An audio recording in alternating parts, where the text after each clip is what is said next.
Hey, everybody, and welcome to another episode of the OHIO Podcast Monday Night Call-In Show. I am your host tonight, the Wildman, Chris Wilds. Just a reminder, we are the official podcast of Scarlet and Game and Fansided. You can go over to Scarlet and Game and Fansided and check out lots of great articles written by some wonderful, wonderful journalists, including our buddy Eric Buckeye Boggs.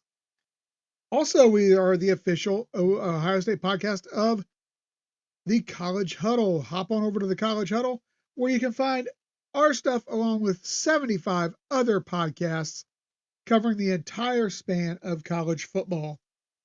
So, guys, it's a Monday night. It's a call-in show. Tonight's all about what you guys want to talk about, whether it's the spring game.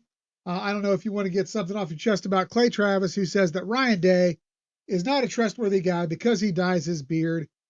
Maybe you want to talk about the upcoming season. I don't know. Maybe you want to talk about what's going on with the scum up north, because that's always a popular topic as well. But you know what? I see we've got 3 on the lines already.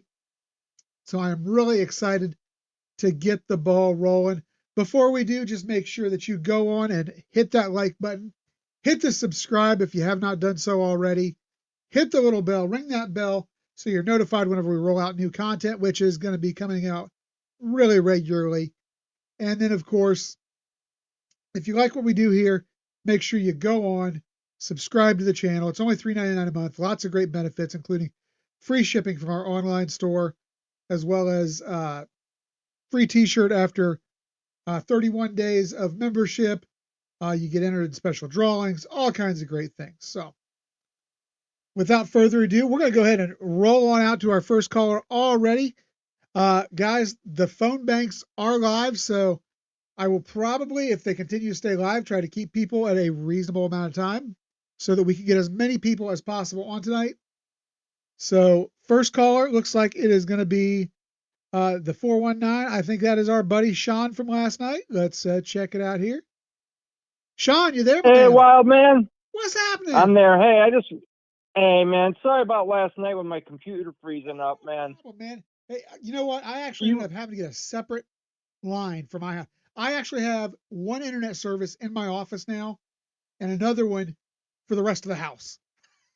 That's how crazy you froze up, but I couldn't see you. I mean, I could see you, but I couldn't hear what you were saying. So I was just like, wow, so I felt bad about that. You couldn't hear me?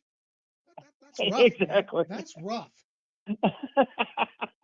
I couldn't hear your brilliant takes on stuff, and I'm really upset. It just kind of bummed me out. I was really happy and excited to come on the show last night with you guys, and just kind of got bummed that I had technical issues, but I appreciate you guys having me on. You guys are awesome. Absolutely. We love having you on the show, Sean. You provide some great insight, and we love what you guys do over there. You and TG have a great little thing going as well. So always happy to watch those and check those out. So what's on your mind tonight, my man? Well, I tell you what, there's a couple things that I wanted to hit on from that spring game. Yeah. One, CJ Donaldson, man, I was really impressed with him because I was surprised by his explosiveness. That 20 pounds that he lost, that they made him lose. 30, isn't it? I thought he lost 30. Oh, maybe it's 30. It must have been some, because I got the impression that he was just going to be like a goal line back, like a bruising back. That dude has wheels on him, man. He was hitting that hole fast. Yeah.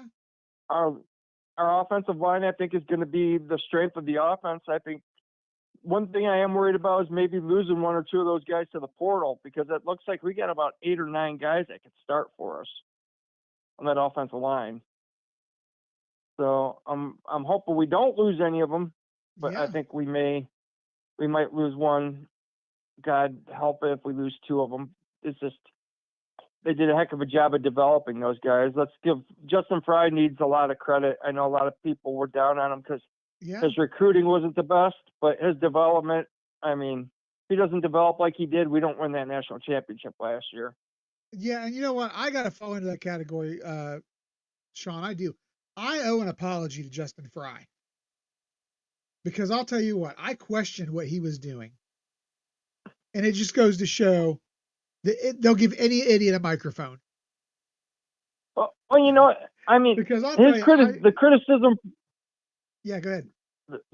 The criticism for his recruiting is warranted, but his development and his coaching is an A+, man. Yeah, second to none. I mean, hats off to that guy. He did a hell of a job developing those guys.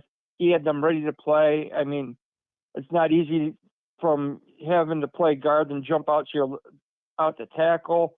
And I mean, Luke Montgomery was ready to jump in and play, and Carson Hensman. I mean, those guys. I mean, we lost a first-round pick and the best center in college football on that line, and we really didn't miss much of a beat. You know what I mean? Yeah, it was amazing. I'll tell you, I watched that offensive line, and you were there last night when we talked about it, Sean. It's like, for me, it was the most amazing feeling coming out of there, because for the last 4 years prior to this, 3-4 years, Eric and I had walked away from that spring game and kept asking ourselves, was the defensive line that good, or the offensive line just that bad? And now it's the other way around. Now it's the other way around. Absolutely. And Chris, usually early on, it's the defense that's ahead of the offense, Right. And usually that's the deal. But like I had to warn, I had to tell some people, I said, we were playing cover 2 and base vanilla. I mean, those guys weren't bringing any stunts. And, there were some positives on the defensive side that I saw, though. I think we had the most athletic linebacker group in America. Yes. Logan George looks like he's going to be a stud. Oh, agreed. And I mean, it's going to be interesting to see who wins that other safety spot, because Fahim Delane for a freshman doesn't look like a freshman. And McLean hits like a brick. I mean, he destroys people back there. Yeah, it almost. And then you got Malik Hartford. Yeah, makes you almost wonder, is Hartford the odd man out at this point?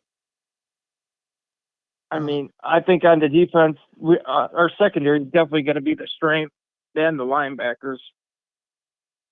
Yeah, and I'll tell you, I am concerned a little bit about that D line, Sean. I mentioned it last night. I think our starting front four is going to be solid, but I think we got to go fishing in the portal and get a little bit of depth that can actually come in and play some significant minutes. I totally agree with you. If you look at this team, the reason this defense was so good, I think, as you looked through last season, was the fact that we got into the habit of rotating that defensive front, keeping those guys fresh, which kept pressure on the quarterback. Even if we weren't getting home all the time, we were still applying pressure. We were getting hands up in the air. We were knocking down passes. All stuff that we were able to do because the defensive line was fresh. So as I look at it, we got to get guys who can play significant minutes and keep those starting guys fresh.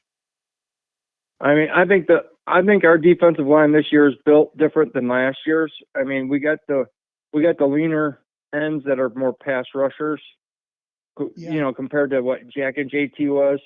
And we had 2 big guys in the middle. I think, we got the pass rushers this year. We got 2 big guys in the middle, but we don't have.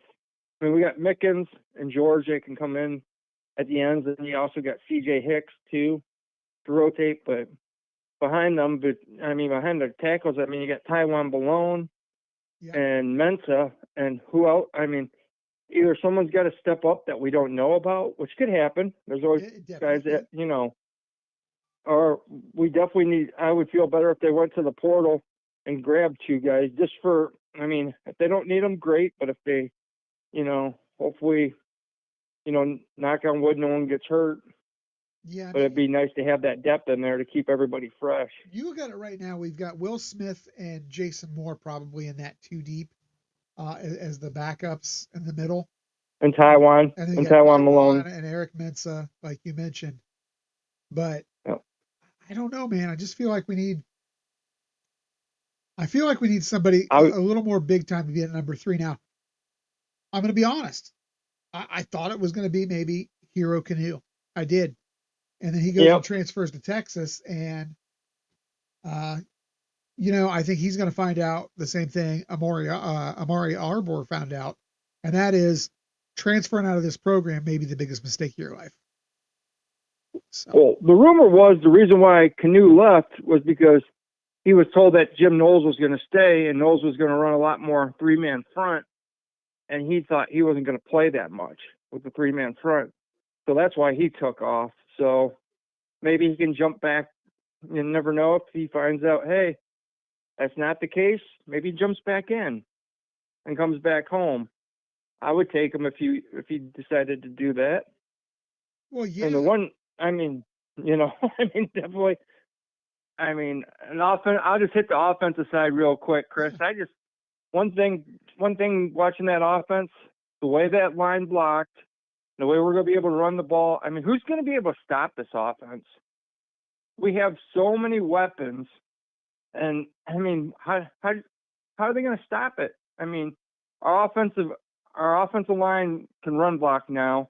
I mean, they were destroying people. I mean, they had a heck of a push during the spring game. I'm being careful not to overreact to how good they look. Sure. Because as you mentioned, as we talked about last night, it was a very vanilla offense, our defense Sure. rather. But I'll tell you what, they looked like road graders out there. They really did. They were moving people really well. And I'm very excited for the potential of this offensive line. And this game is won and lost in the trenches. Well, we're winning the game in the trenches if you look at what we see from the offensive line. We need to see it from the defensive line because I'll tell you right now, the defensive line is going to have opportunities. The big thing for them, and I think we touched on it a little last night, let's make sure we're stopping the run. Sure. That's the first thing you got to do is you got to stop the run. You have to do is stop the run. We can worry about rushing the passer. We can scheme things. We can do blitzes. We can do stunts to put pressure on the quarterback. But we got to have a couple big old boys in the middle who can just plug the hole and stop the run, which is what we had with Tyreek last year. I think we got Cade McDonald, and we need Cade McDonald to be in shape so he can stay on the field. Because last year, everybody was kind of down that he didn't get that many reps. Yep. They were wondering why they weren't playing him more. Seems like what we've heard is he wasn't in the greatest shape. Yes. Like he was, tired, that he was wearing out too easy. We need to if he's got to lose 10 or 20 pounds, some of that, weight around the midsection there to get his endurance up, then you got to do it then, man.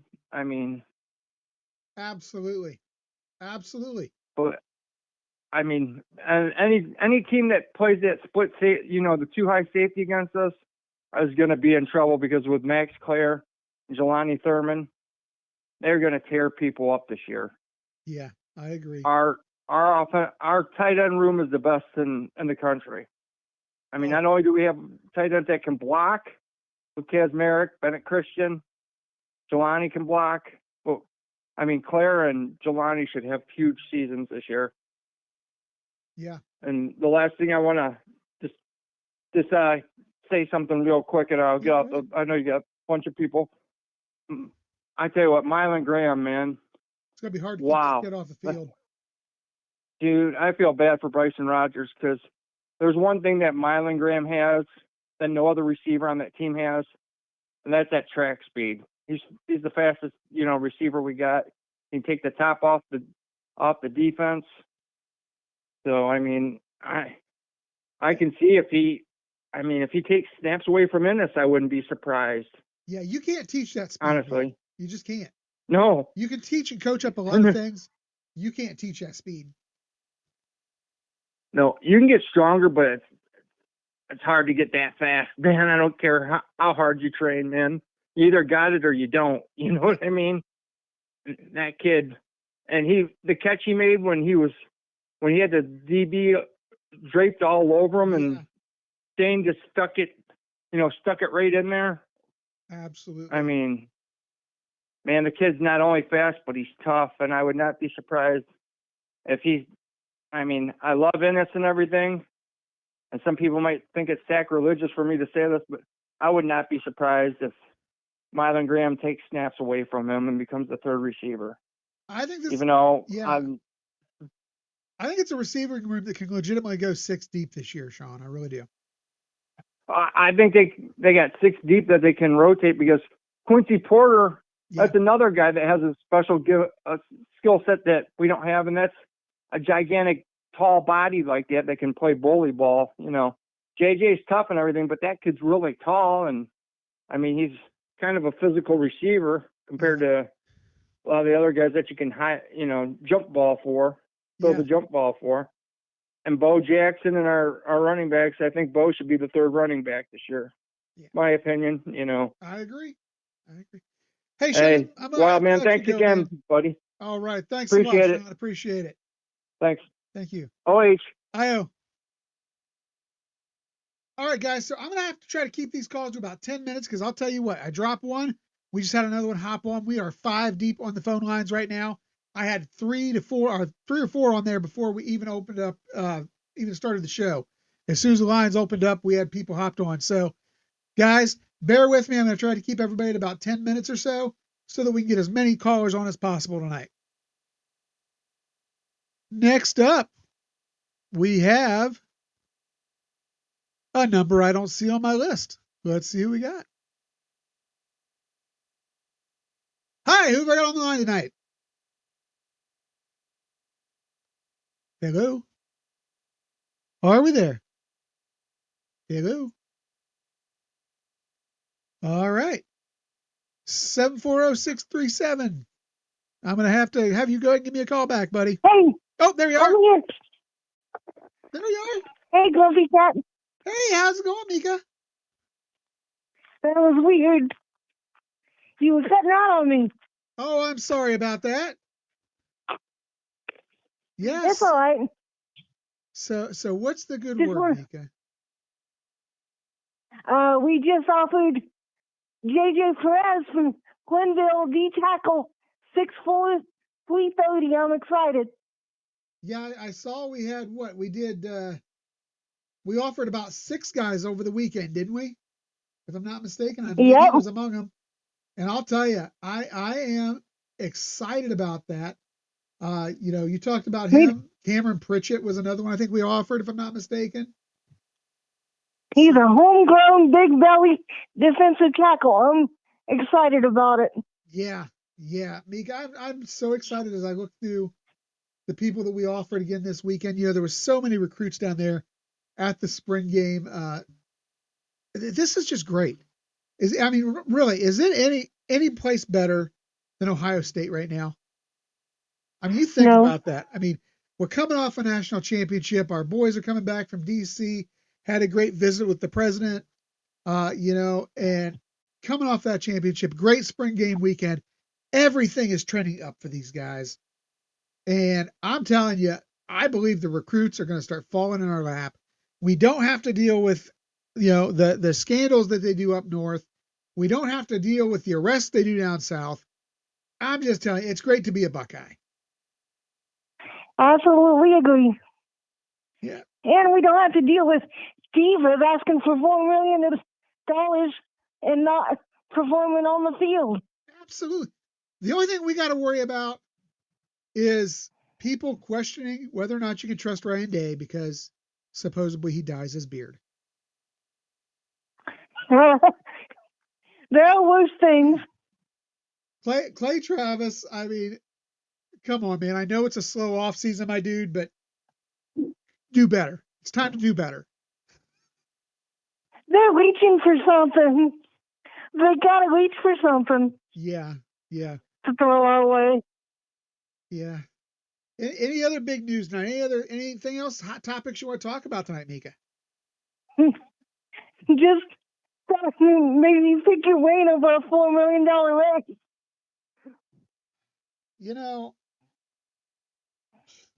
Let's touch on, you mentioned, let's talk about Nico for a second. Nico, I'm all for a guy betting on yourself. I'm all for that. And I don't know what happened. Maybe they didn't live up to their end of the agreement. Tennessee didn't with the NIL. I don't know. I can't speak on that. But what I do know is right now, this feels like a situation, whether it's him, whether it's the dad who's involved, whatever, where we're thinking a lot more short-sighted and worried about the name on the back of the jersey rather than the one on the front. Exactly. And you're not going to win championships that way. It's just not going to happen. And even if it is his dad, I mean, come on. Like, honestly, if I'm his teammate, I'm looking at him like, what the heck, dude? Yeah. Yeah. And we went through something similar to this now with Kyle McCord and his dad. You know, basically McCord's dad, it wasn't about money, but he chased him off campus because, you know, Kyle wasn't getting guaranteed a starting job. You know what? Oh, And I mean, go ahead, Mika. And I know he's Polynesian or Tongan or whatever, and they take family very seriously. I'm not trying to downplay that and all that stuff, but I mean, what did he do last year that would validate asking for the amount of money he's asking for? Yeah, I don't know.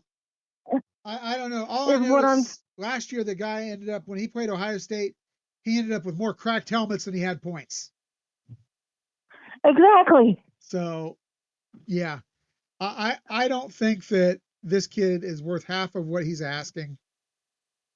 I feel like, and you know, Shannon Sharp had a great take on this because Dan Orlovsky was, you know, defending Nico here, blaming the NCAA, and they are partially to blame. Don't get me wrong; they are 100% involved or deserving of some of the blame for not getting a rein on this before they unleashed NIL upon the world.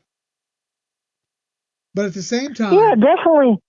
At the same time, Shannon Sharp had this great take on this, and he's like, you know what? I firmly believe in honoring my commitments. If I go out there and I play and I do what I'm supposed to do, you give me what you said you were going to give me. Because that's what I expect. That's Just, what I'm saying. you know. That's what I'm saying. I have no problem with him getting paid that amount of money if his performance would have matched that amount of money. It didn't. Well, here's my favorite question. Like, yeah, go ahead, Mika. it's like every other job in the world. If you don't perform to your employer's expectations, they're not going to pay you. Well, yeah. You cannot dictate your paycheck when your performance doesn't merit what you're putting on the field. Yeah, 100% right. 100% right. Here's my take on this: is if he's going to go out, let's say he gets a new deal somewhere else. Somebody's stupid enough to pay him the $4 million, because I'm going to tell you right now, somebody's going to be stupid enough to pay him the $4 million. It's going to happen. And when they do, yeah, when he goes out there and has lackluster performance, is he going to give half that money back? No, absolutely not. So if you expect to be paid according to the contract, then you need to honor that contract on your end as well. That is my issue with Nico. It's like my dad says about eBay. When you get on eBay, you can ask for whatever you want. It doesn't mean you're going to get it. And you can't get upset when you don't. Yeah, I've got this. I've got this little thing I use with the kindergarten students that I work with on a pretty much a daily basis. You get what you get, and you don't throw a fit. Nico, you had a good contract. Yeah. You were making good money, fair money for what you performed, the level you performed at. So take it. Exactly. And don't be a baby about it. It's not like he was getting pennies on the dollar.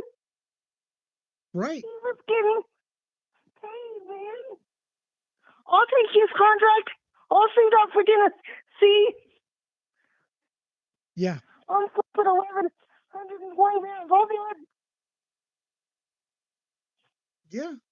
Yeah, I'm with you, Mika. It's good, and the bad part is this is going to be happening regularly now. Now, I hope that my opinion is I hope that the schools involved, the NCAA schools, do not give him the $4 million. I hope that nobody gives him any more than what he was making, or even gives him less. I honestly feel like the major schools should not offer this kid anything right now, because the minute somebody gives in, this becomes an everyday occurrence. This is going to be just like the NFL. You're going to get basically holdouts and trade demands, which is what we're basically seeing right here. This is why culture is so important. This is why I love what we're doing at Ohio State so much. We're building a culture that doesn't deal with this crap, man. Yeah, absolutely. Absolutely. And I'll leave it at that. Culture is the most important thing to building a football program, I think, especially a major football program. Absolutely, Mika. You are 100% on point. And as much crap as I gave Ryan Day last year and after the last few years, really, after losing to Michigan, the one thing I will never say is that he is not a character guy and his players are not character guys. It's that simple. Absolutely. All right. Well, hey, Mika, I appreciate the call, and hopefully we hear from you again next week. You have a great night. Hey, I got next round table. Oh, you got the next round table. All right. I'm calling next. You had shot. I'm up next. All righty. Take it easy, Mika. You have a good night. OH. All right. I love you, Grumpy Cat. All right. Thank you. Go Bucks. All right. Get ready. We got some fire coming on the line. It looks like maybe TG is up next, and then it looks like in queue after that, it looks like we may have a call from our friend Caden the Man. Let's see.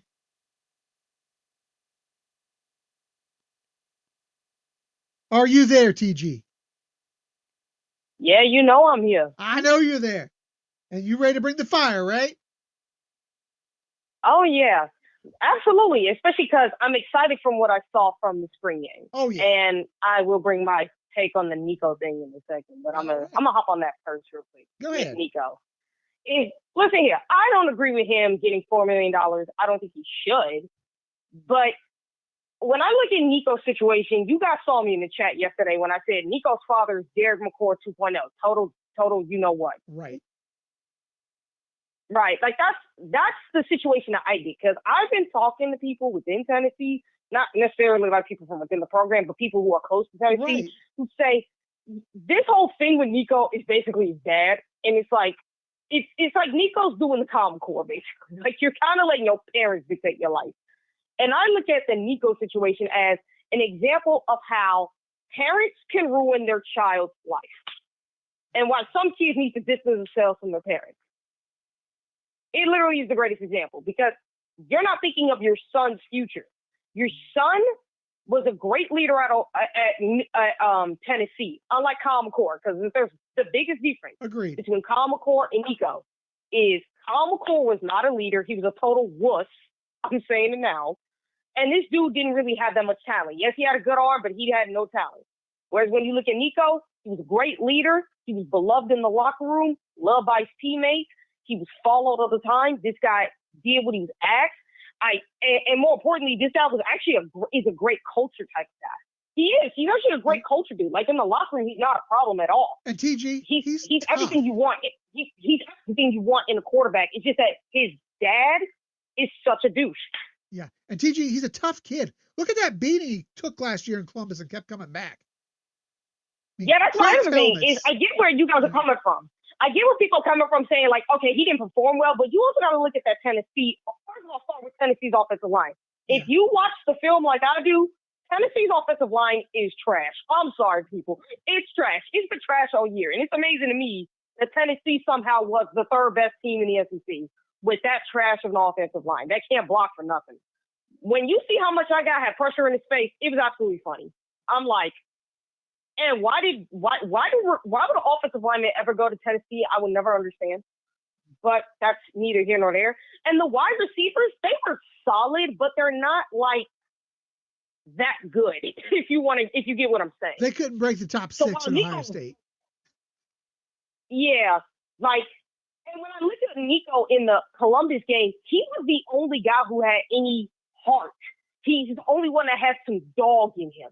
That's the biggest difference. That's another difference between him and McCord. Is look, you had that. I think he has the talent to become an elite quarterback. But when you have parents like Nico's dad, like for instance, I go to recruiting, like look at Jordan Davidson as a great example. Yeah. This kid really wanted to come to Ohio State, whether people know this or not.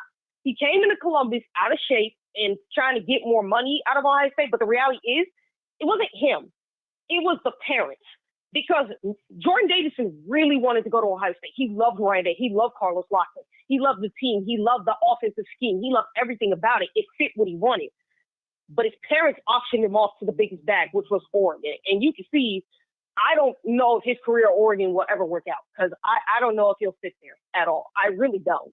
Yeah, yeah. And looking at a kid like Nico who's going through this with his parents, this is what I'm talking about when I'm saying parents like Nico's and Jordan Davidson and Derek McCord, he was trying to get some more money out of Ohio State too, while also trying to get more playing time and promises from Ryan Day, where Ryan Day told him to go kick rocks at the end of the day, which I'm proud of Ryan Day for that. Yeah, absolutely. But at the end of the day, these parents like Derek, like Nico's father, like Jordan Davidson's people, even Zahir Mathis and London Merritt's parents, they're the greatest example of how parents will just auction their kids off to the highest bidder. Yeah. And with Nico, I'm going to say this too. I think he will get it. The one place I think he could get it from would be UNC, only for clout, because it's Bill Belichick. Well, yeah. And Bill Belichick's dealt with this before in the NFL, obviously. Like his time in free agency, seeing players like Nico, like beforehand, or in this case, dealing with agents, quote unquote, speaking like, who act like Nico's dad. So he knows how to deal with it. And plus, Nico's back would be against the wall, so he would have nowhere to go. And that's something Bill Belichick can easily say to Nico's dad by saying, listen, you better not start nothing here, because if you start something here, your son's got nowhere to go. His career's over at that point. Like, you might as well kiss his career goodbye, because he's got nowhere else.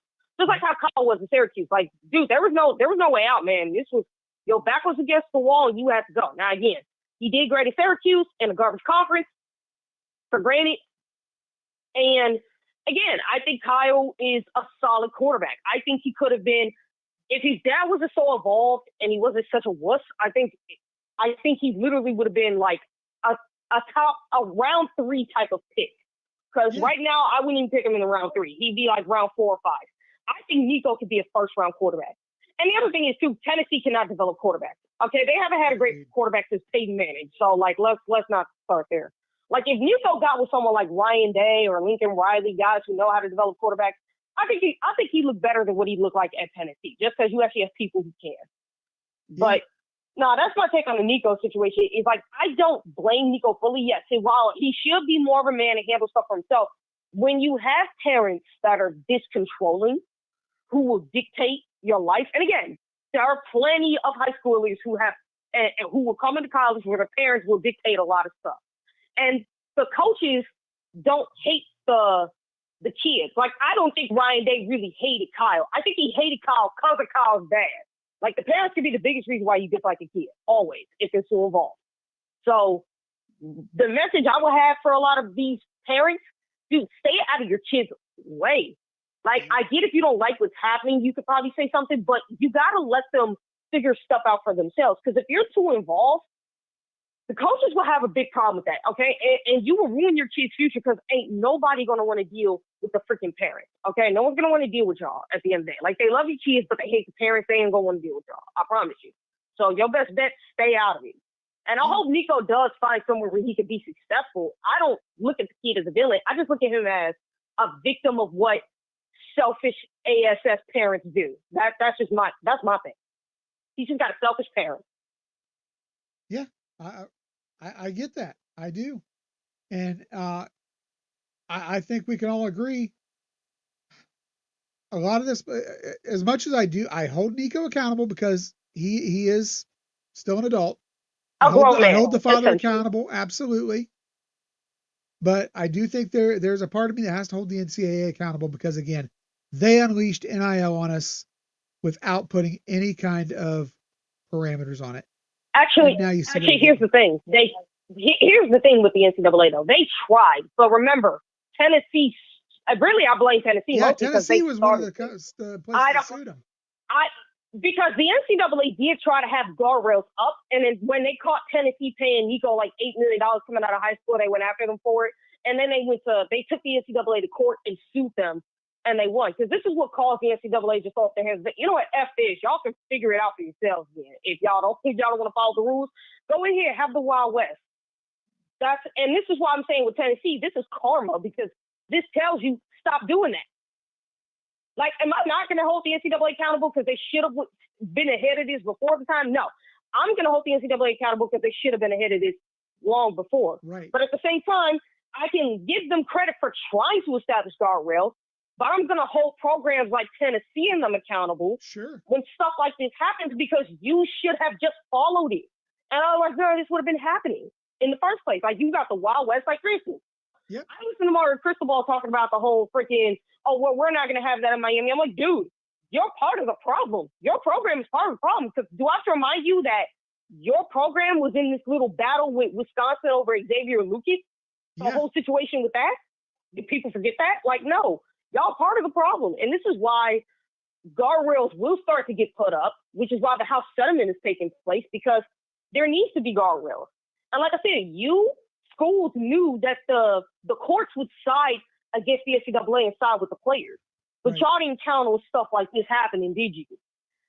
So I'm going to hold the schools that are responsible for this, like Miami and Tennessee, mostly accountable, because you should have seen this coming. And guess what? This is the consequence of what happens when you try to go against the rules. And like I said, I know the NCAA is laughing because they're like, well, we knew this would happen, and that's what they want to happen, because this way they can put guardrails up.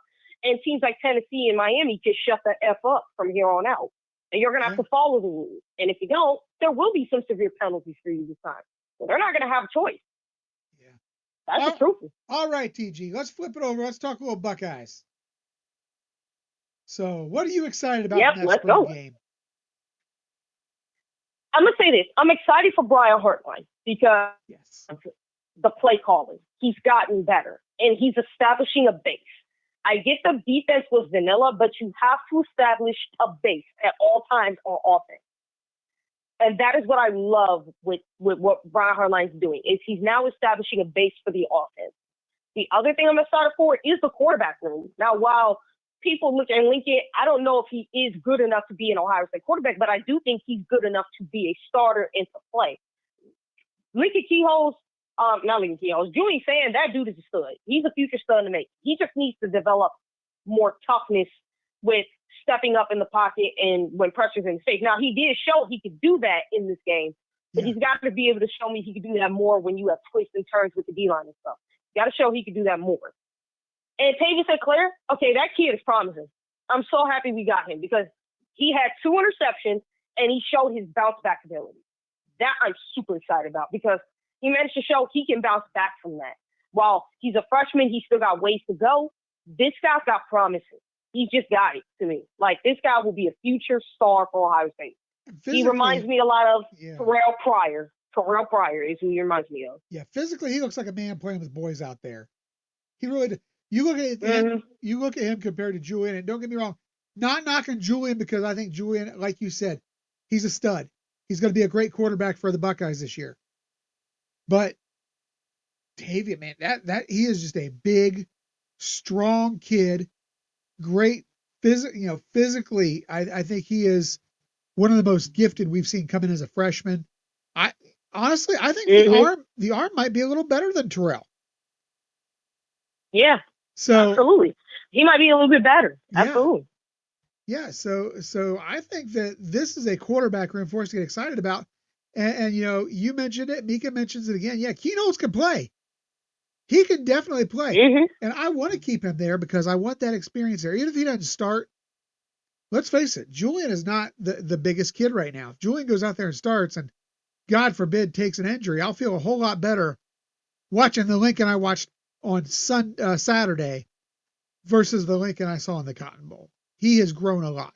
Well, here's the thing with the Cotton Bowl is I can't hold that against him because it's not like he knew the plays and he came in late. So it's like I get for a lot of people. Plus, when I go back to watch the Missouri game, there was promise.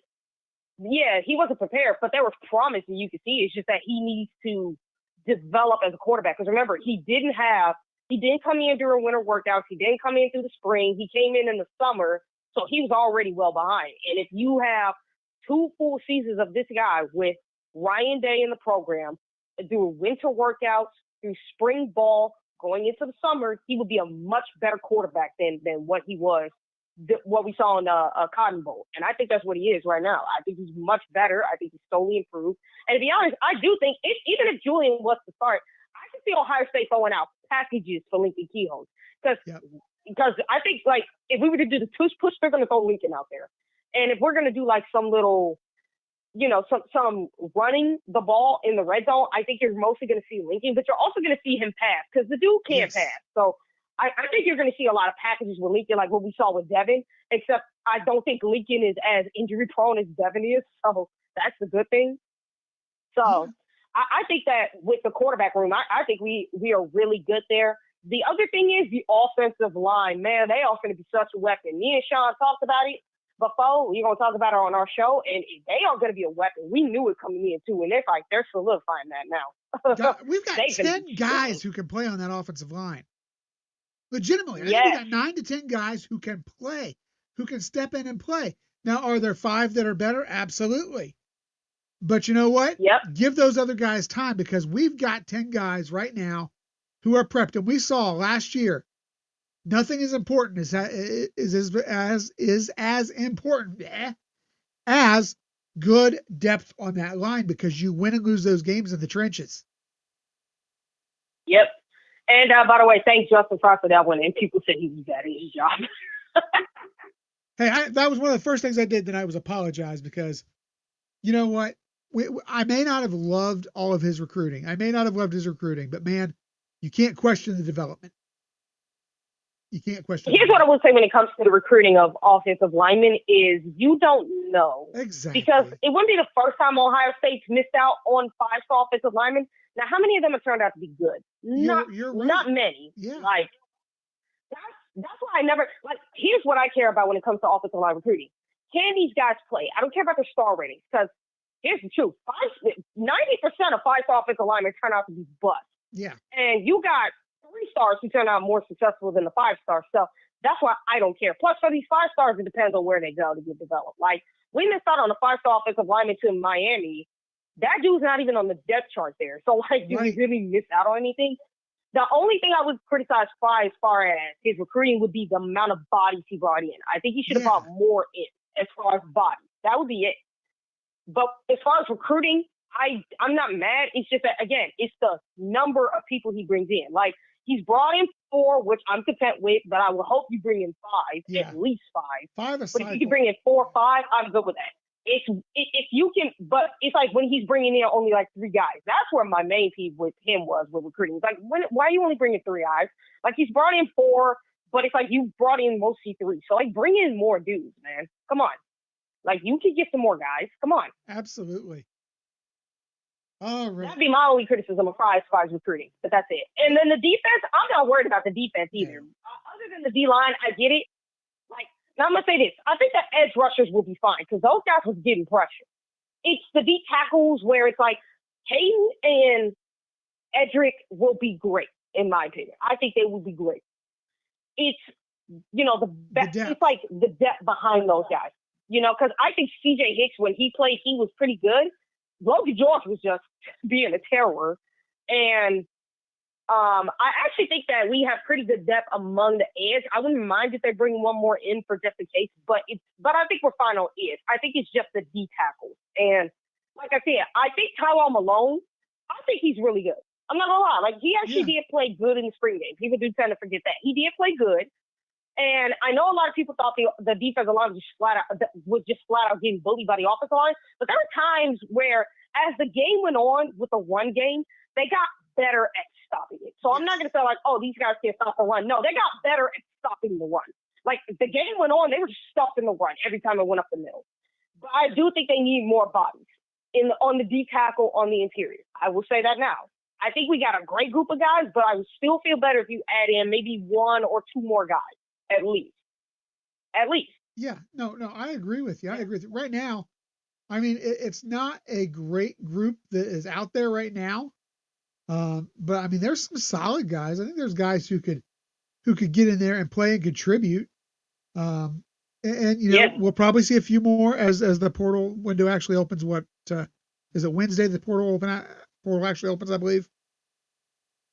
Yeah, and a lot of people talk about Larry's recruiting on top of that, and I'm like, guys, I don't like Larry's recruiting problem starts with his age, first of all, because everybody uses that against him, but also because of our own fan base in media trying to push him out the door. Like, y'all not helping him because everything you guys say and do, it can translate, and this is what other schools use against Larry Johnson every time. So how about you do yourselves a favor and stop doing the extra trying to push this guy out the door. Just stop. He can coach for however long until God tells him it's time to hang it up. Until God, and he said it himself, until God tells him it's time to hang it up, he is going to continue coaching. And right now he's good enough. So I don't think retirement should ever be a question. I wish people would stop bringing that up and stop making up BS stories. Please stop. Yeah. I'll tell you. That's my biggest thing. There's no denying. You look at the guys that this guy's put in the NFL. You look at what he's got out of him in college. This guy is the GOAT among the defensive line coaches. There's no question. You know. Oh, absolutely. There's no question about that. Greatest of all time. And like I said, he can stay for as long as he wants. And like I said before, he is an outstanding offensive line coach, and he's still able to show these guys how to do their job. Yep. At the end of the day, when he's unable to do that, that's when. And again, his recruiting starts with, and not only that, but also you have teams, like I said, with parents. I brought up Zahir Mathis and Lincoln Merritt, as their parents are optioning them off to like the bigger bad. Yeah. And not to mention, some of the defensive linemen we missed out on, I've kind of noticed this trend. So some of the defensive linemen we missed out on, some of them are not good. It's what's crazy. Like Justin Scott, it's like, what has he done at Miami? Like, he's done nothing, literally. And it's like, okay, for some of the guys we missed out on, they're really not doing anything. Like, I think Zahir Mathis is the only one that has the potential to do something just because he went to Maryland. Like, say whatever you want. They actually do have the ability to put talent in the NFL. Now, whether that'll happen with Zahir is another thing to be seen, but they do have a history, which is why Mike Locksley's job is on the line, because it makes no sense how you do have guys, NFL caliber talent, and you're only like 8-5, 4-8. Like, no, you should at least, like, as much as we rag on James Franklin, at least Mike Locksley be that. Yeah. Like, with the talent that you got, at least be able to, like, do what James Franklin does and win the games you're supposed to. Yes, you may lose to the better teams, but guess what? That no one's really gonna hurt. No one, like Maryland, no one in Maryland is really gonna belittle you for it. Like, as long as you're winning the games you're supposed to, just do that. Right. So it's like that'd be the only thing. So like, give James Franklin credit for that one. You don't lose the teams you're not supposed to lose to, but you will lose to the teams that are better than you. Okay, that's fair enough. All right, TG, I'm gonna have to, I hate to do it, but I'm gonna have to cut you off. I've got 4 more callers in queue, and we've went over our time, but it's just so easy to do when I got you on the other end of the line. So yeah, okay. All right. I'll see you. Thanks for having me on, Chris. No, absolutely. Thanks for calling. Please do. Go Bucks. Yeah, I hope to come back on someday, like legit as a guest. Oh, absolutely. Absolutely. We're going to get you on here as a guest. 100%. You know? Yeah. I love being on here with you guys. Thanks for having me again. We love having you on.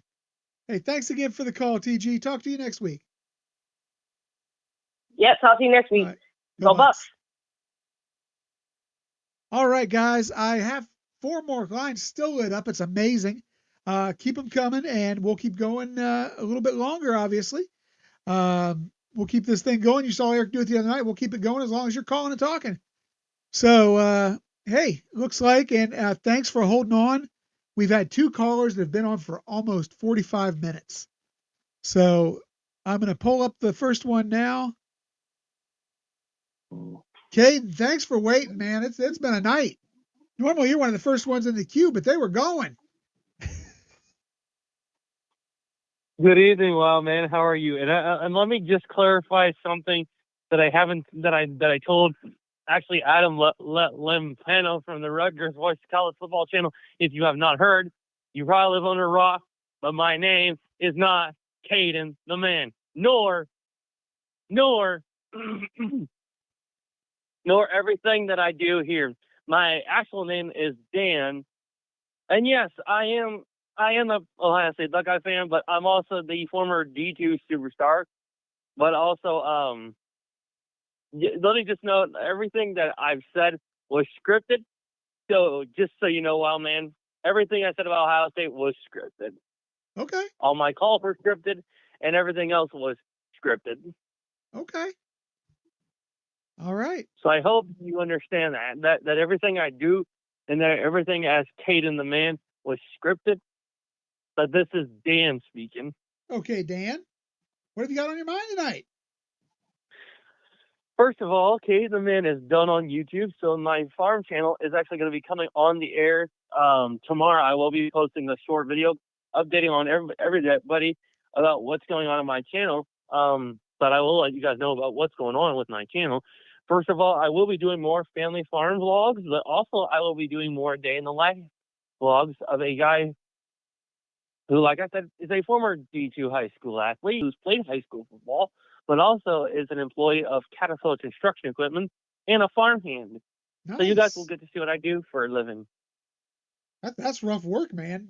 Farm work is tough work. And you wonder why I asked Johnny about if he ever had a hydraulic oil bath. Well, getting sprayed by hydraulic oil is what I meant. Okay. All right. Anything else on your mind tonight? Sorry, I couldn't be at the spring game tournament there. That's all right. Just some things came up, and farm business is farm business, so you gotta understand that. Yeah. No, I get it. Like I said, I understand. I have a lot of respect for the farmers, and the farm business is definitely it's not a business, as Cade Stover told us last year. The cows don't take a day off. Why should we? You know? And you just hit and you just made the good points without even me having to say them. So I give you credit on that, Chris. Well, me living in Marion, let me tell you, we are surrounded by a lot of farm area just outside of town, especially as you travel to the north and the west. And I'll tell you, I get to see it. So have some friends who do it. Well, you can tell them that your former buddy Caden the Man, but no, now Dan is also somebody who's in the business. All right. Oh, heck, then they might have met me at the farm show in London a few times. Yeah. All right. Got anything football related on your mind tonight, Caden, or just? Oh, I'm sorry, Dan. It's going to take me a while. Well, it's going to take me a while to get used to that. I know Eric is in the chat. Eric, I hope you're hearing everything that I'm saying on the call here tonight. Just so you're clear as well. But as far as Ohio State is concerned, I'll just honestly say this Ohio State team is one of the best teams that I've seen that the program has had. And I'm not gonna do any more of the stuff that has annoyed, Notre Dame or, and no, I will not be using the Notre Dame term anymore. That will be specifically for Chris. But my opinion, it's a good football team. And I do want to apologize to Eric for, again, last week on Thursday night show, that argument kind of got me a little bit ticked off. So I apologize if I didn't come out and say something online or whatever, email you. Well, I promise you, we all have a bad day every now and then, Dan. So you know what? It's easy to look past, buddy. But here's my thing. Yeah. NIL money has screwed the college football world. Absolutely. And with the Nico situation, it's really screwing things up. And not only is it screwing things up in the world of college football, but it's also something I feel like it's unnecessary in the world of college football. I get that you want to pay these kids, millions of dollars just to come and play. But at the same time, understand you're wasting about $3 to $7 to almost $14 million extra on these kids. So I'm not saying like farm kids are better than these guys, but at the same time, now I need to remind that it's corrupting a lot of them, but it's also at the same time they got to understand they can't be messing around because it could lead to some bad terms, you know. And I pray to God that they don't have that come upon them. Yeah, you mentioned I think back to did you ever watch the movie Blue Chips with Shaq and Penny Hardaway and those guys? It was a great movie. It was back in the 90s, and Nick I think it was no, I'm sorry. I almost said the wrong movie. It was Johnny B. Bad that this term came up in. The movie Johnny B. Good rather with Anthony Michael Hall. And he's a football recruit, and the state college recruit says to him, be careful about letting people know you're looking for a deal because usually that deal is going to be more than you bargained for. And I'm telling you guys, that's what it's going to come down to eventually. It's coming down to that right now, Chris, as we're speaking. And I ain't going to lie, Chris. And I never lie to you, nor Eric, nor anybody on this podcast. Hell, I didn't. I mean, Johnny don't call me. Don't let me call his show because he hates that I called him out as Caden the Man. But if someone could let Johnny know Dan's in the building, that'd be fine too. But yeah, there's just a couple things I wanted to get off my chest, and then, well, that matter on the other hand included. But well, I mean, and I'm sorry for going over like 10 or 15 minutes. No, but you're good. We're at 7 minutes right now, so you're good.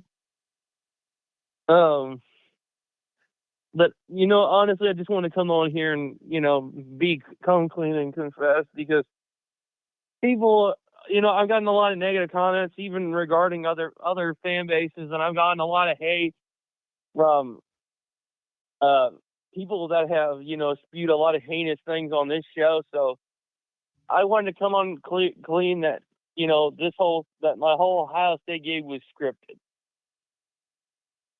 Yeah, I get that. People like play everything characters I did on these things sometimes. Everything that I did as Caden the Man was scripted. The way I did things, the way I talked, the way I talked smack, the way that I acted angry, everything was scripted. Now this isn't any promo. This is I'm telling everybody here on the show. But yeah, I'm sorry to waste y'all's time, and I've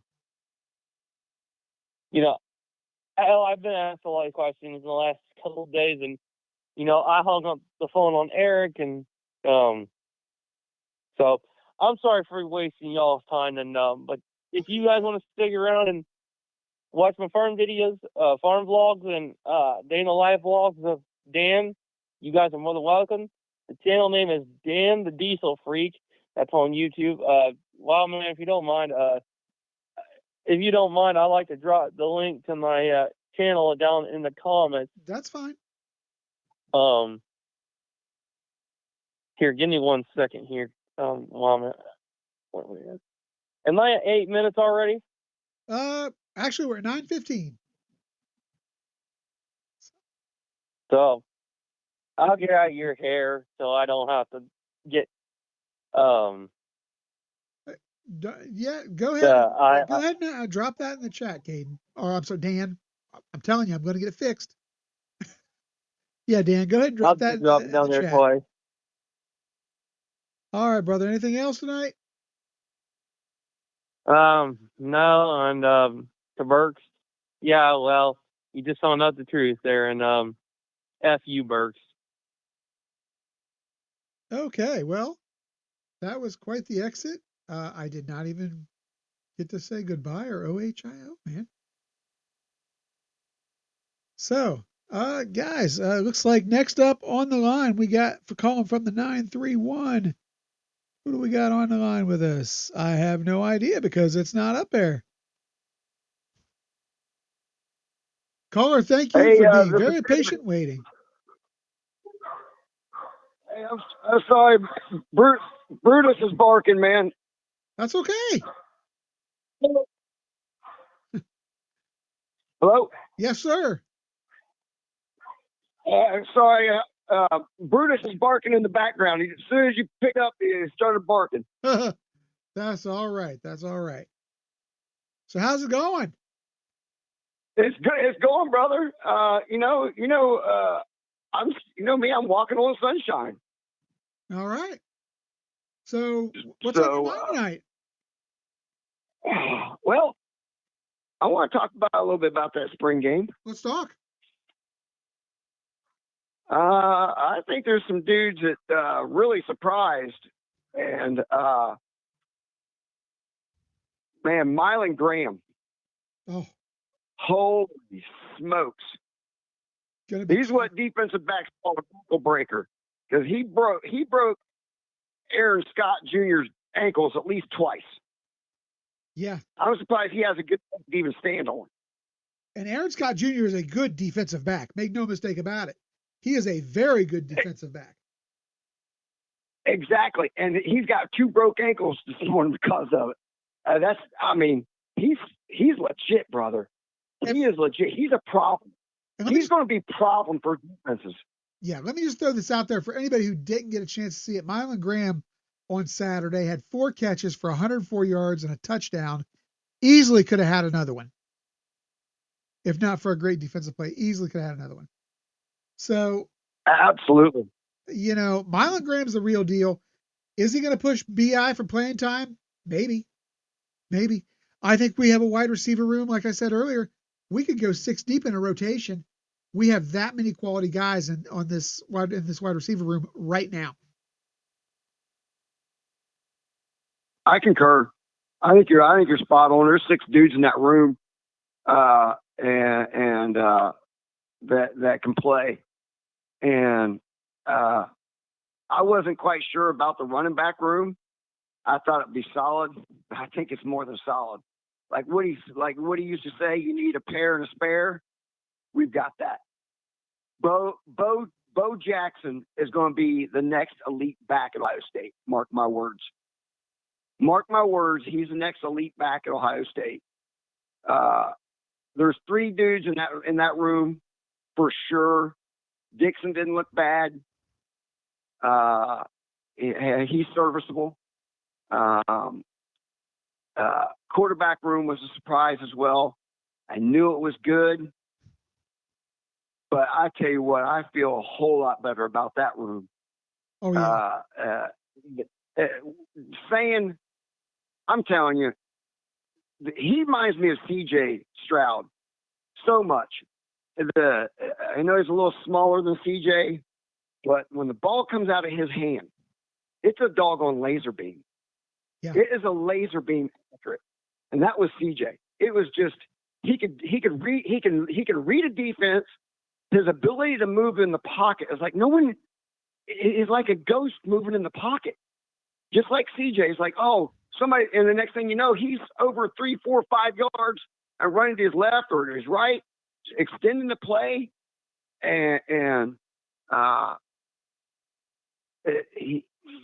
nice thing about all those quarterbacks is they all got better as the more snaps they got. They all got better the more snaps they got. Lincoln got off to a little bit slow start, but once he got his wheels up underneath of him, he was all right. He did good. Hey, he did have 2 touchdown passes. Yep. And St. Clair bounced back from his 2 picks. It gave an opportunity to close that game out, and he did it. Do it with what? 6 seconds left on the clock, less than 10 seconds left on the clock. There's a touchdown pass. That was just. Yeah. And the thing about Tavian is he looked like a freshman at the beginning, but I'll tell you what, there's no denying that the ability is there. The skill is 100% there. And Lincoln, like you said, got stronger as the game went on. Julian, I thought, did well. His ability to command the pocket, I think, is kind of what you were talking about there. the way he was able to maneuver and command the pocket, manipulate the pocket so he could make his throws. Now, we do want to temper it with the quarterbacks weren't live, so these guys couldn't really go get him.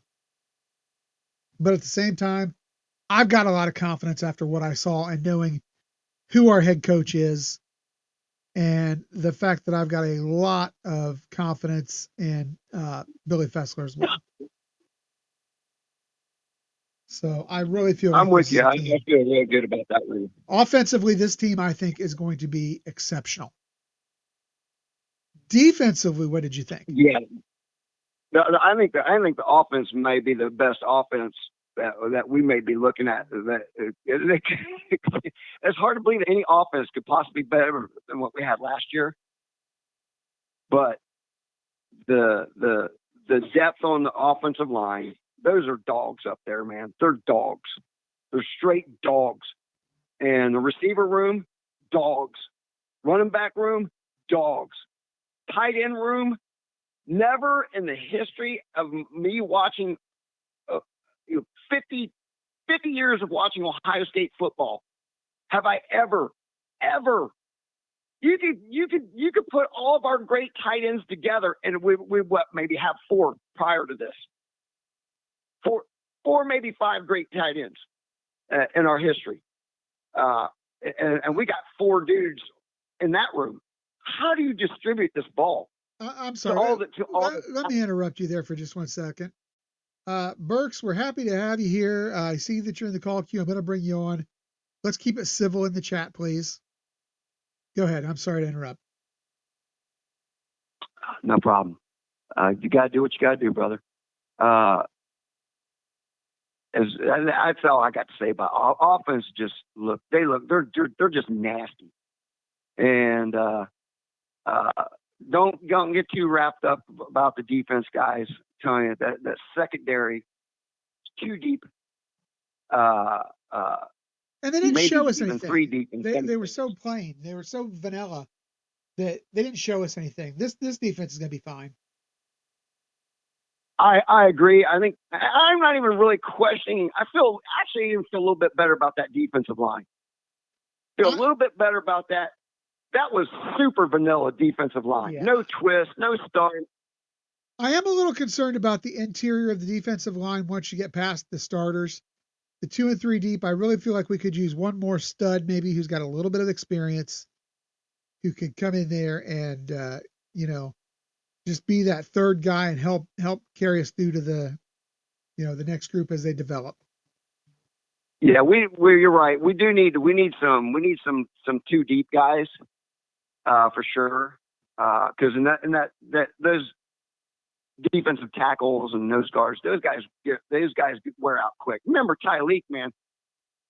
Yeah, he really didn't start really getting any really serious playing reps until he was like a junior. Yeah, and Absolutely. Even then they were still kind of limited, and just because he just didn't have the gas. He didn't have those big bodies, man, getting in there and smashing face masks. Those guys wear out fast. They're not like little DB backs, where those guys can, play out pretty much all game until like maybe in the 4th quarter they're getting a little tired, like something like a Texas game or something like that. Yeah. Where they actually got to play 4 quarters. But I think we're good on the defensive line. We need depth there. As far as standouts for the defense I saw, trying to remember that. I think was he a safety or a corner? Delane? Delane, yeah. They got the first interception of the game. Yeah. And he was laying the wood, man. He was laying the wood. What? That kid is impressive, man. That kid is going to be a superstar. Peyton Pierce. Whew. Everywhere. You know what it looked like to me when we were running? I saw us running a lot of look like 4-3 to me. And you got a kid like Peyton Pierce, you better get him on the field. I love the 4-2. I love that defense. But brother, if you got the personnel to run that 4-3, and we do, and we're going to need Peyton Pierce down there he's a dog a wrecking ball, man. He is a wrecking ball. Yeah. Agreed. And I can see why Nice is talking so much about him. He is a wrecking ball. And then D-line, I'd have to say the kid from from Idaho. Kid from Idaho looked good. He looked good. Logan, yeah. He was tough, man. He was handling people. Such good work with his hands. That's the big thing. He is a great hand fighter. Which was something I noticed. But yeah, he's tremendous. Got a good first step. He's great. He's going to be a great one. I think he was a very good portal pickup this year. Oh, without a doubt. We need a couple more of those guys. Hopefully we'll find it. It opens up on Wednesday, so hopefully somebody's jumping in there. As long as they don't go, as long as they don't try to add anybody that the quarterback room. I hope they don't. Our quarterback room is solid. We're not looking at the quarterback room. The only reason we bring in a quarterback is if we needed a fourth guy, kind of like the kid they picked up from Oregon State, just a graduate senior who could come in and just provide a little bit of leadership, not necessarily vie for playing time, but just add leadership and stability. Yeah, I think if you don't add a guy like that kind of, I think you need to bring him in earlier than that, though. I agree. So I think what Ryan Day's done and this team has done is said a lot. They are prepared to roll with the three guys we got, and they are very confident in those three guys. And I'll tell you what, after Saturday, so am I. Yeah, I was impressed with all the quarterbacks. They did outstanding. They all got better as it went on, and that's what you're looking for. Did they learn from the mistakes? Did they get better? Like I said, Lincoln got off the slow start. I don't think he really started until maybe his third series. Seemed kind of like he started finding a groove a little bit. But I feel good. I feel good about it. The defense was very vanilla. That's what they wanted. And that linebacker room. So good. So holy cow, man. Yeah. Oh wow. I can't wait to see those guys this year. All right. Yeah. Hey, I got to move on, man. I still got 2 callers in queue, and one's been waiting for almost an hour. That poor guy's been there nearly an hour. Okay. All right. So, hey, I appreciate the call. IO. Go Bucks. Go Bucks. I'm hoping my man is still here. Let's see. Tyler, are you still there, man? Yes, I am, Chris. Dude, you've been waiting for almost an hour. Let me tell you, these phone lines are hot tonight, and I've actually been moving through some people. In fact, we just had another one pop in queue. I'm up to like 10 calls tonight. This is a good night. What you got on your mind tonight, Tyler? Oh, I got to talk about that. That team up north, Chris. Oh, that's perfect timing because my next caller in queue is Burks. So let's have it.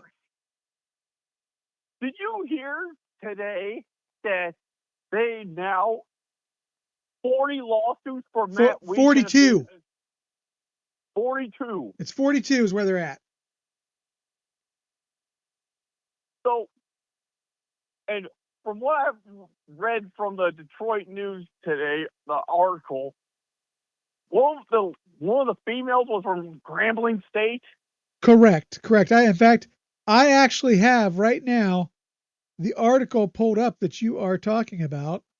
I actually had it up here. Where is it? This one here? Nope, that's the USA Today article. I had one from the Detroit Free Press.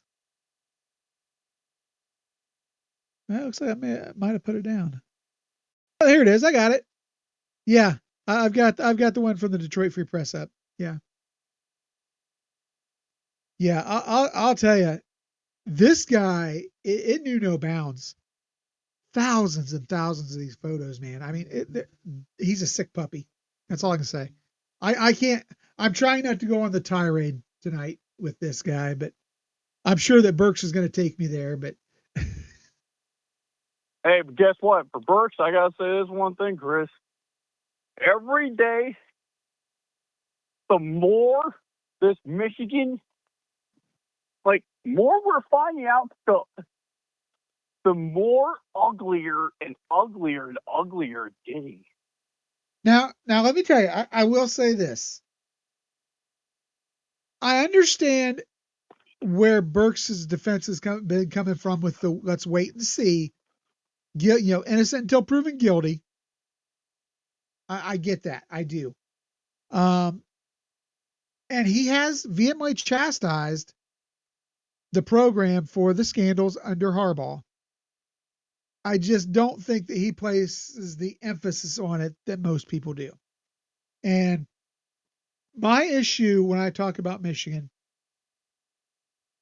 is why? Why are people mad about Michigan? Well, yeah, we're Ohio State fans. We're always mad about Michigan. We hate Michigan. We despise Michigan. We loathe everything about them. But it's not just us. It is the college football world. And why are they mad? It's not just because of a scandal. It is because a series of scandals. It's not just one isolated incident. There are so many scandals surrounding this team, from cheeseburgers to recruiting during dead periods to erasing text messages to sign stealing. With this latest thing with Matt Weiss, it is it's just the totality of the depravity of what went on that has the college football world so upset. And it's the void of human indecency, morality, and one thing that in my old job, Chris, for the Army, when you give a punishment to someone, it's called a counseling statement. Correct. So a counseling statement is a counseling is not negative, nor is it good. It could be good counseling, it could be a bad counseling. It's an opportunity. So, yes. So, like, for example, if you show up late in the Army, it's unlike other jobs, everyone goes finding you. Because if you're reported as failure to report, that's what it's called, failure to report. Yeah. It goes up to the general of the base, the commanding general, because they have to say, oh, why did you not show up? Are you okay? Like, they have to be alerted. So it's, or you get caught driving drunk. So that's basically Michigan. You are that soldier that cannot stay out of trouble. You are literally the soldier that you have to be micromanaged at all times. You have to be someone look over your shoulder at all times, make sure you're not doing anything crazy. And it's exhausting. Yeah. And it's tiresome, and it's also it wears on people's patience really fast. Right. So the fact that Michigan can't get right. So whenever you get punished too, Chris, in the Army, you lose your rank. You lose money.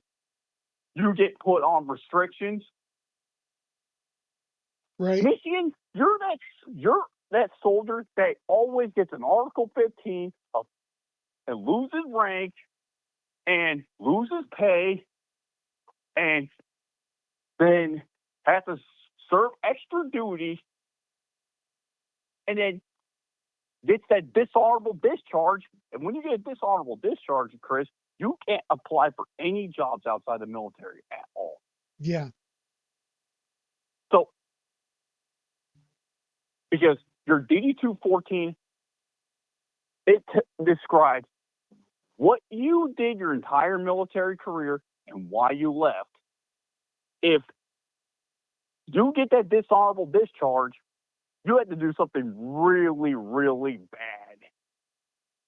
So, Michigan, you're that soldier that got dishonorable discharge. Or you're a soldier that got sent to prison. That's why maybe they get Matt both. Lee is where he is right now. Yeah. So, anything else on your mind, Tyler? Oh, no, Chris, all I got to say is, Burks, you should be embarrassed. You should be embarrassed for your program, and the rest of your fan base should be embarrassed. But you don't. But you guys do not take responsibility for your own actions. Well, I'll tell you, Tyler, we are going to give Burks the opportunity to respond to that here momentarily. He is the next one in queue, and then looks like caller 260. We've got you coming up after Burks as well. So, but yeah, That's all I got to say, Chris. All right, Tyler. Well, hey, I appreciate the call, brother. So, OH. IO, go Bucks. Go Bucks.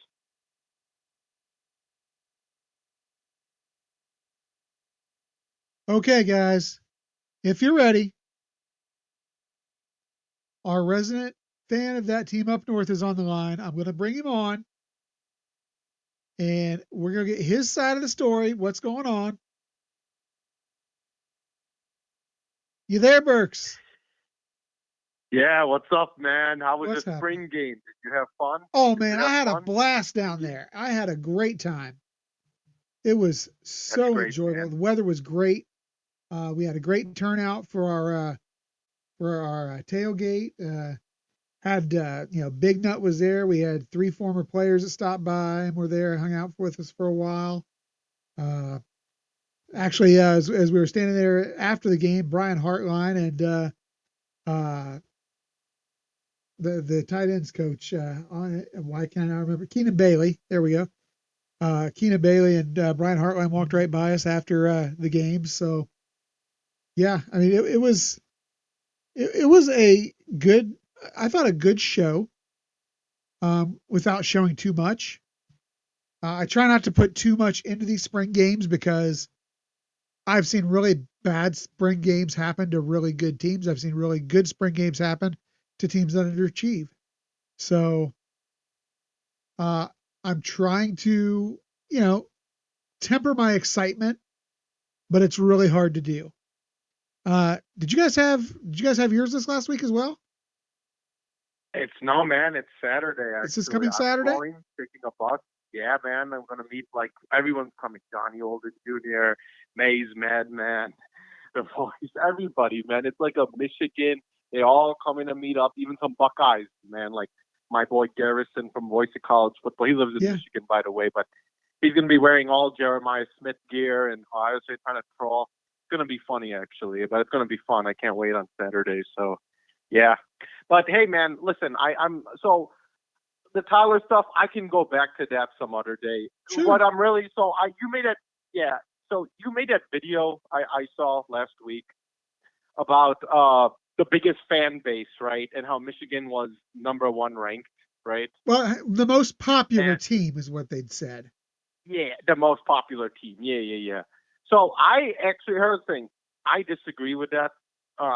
Just because, as a person who lived in Chicago area my whole life, I knew that I felt like Ohio State, Notre Dame, Texas programs are better. Like they are more popular just because I would see them on TV all the time. And plus but here's the thing, right?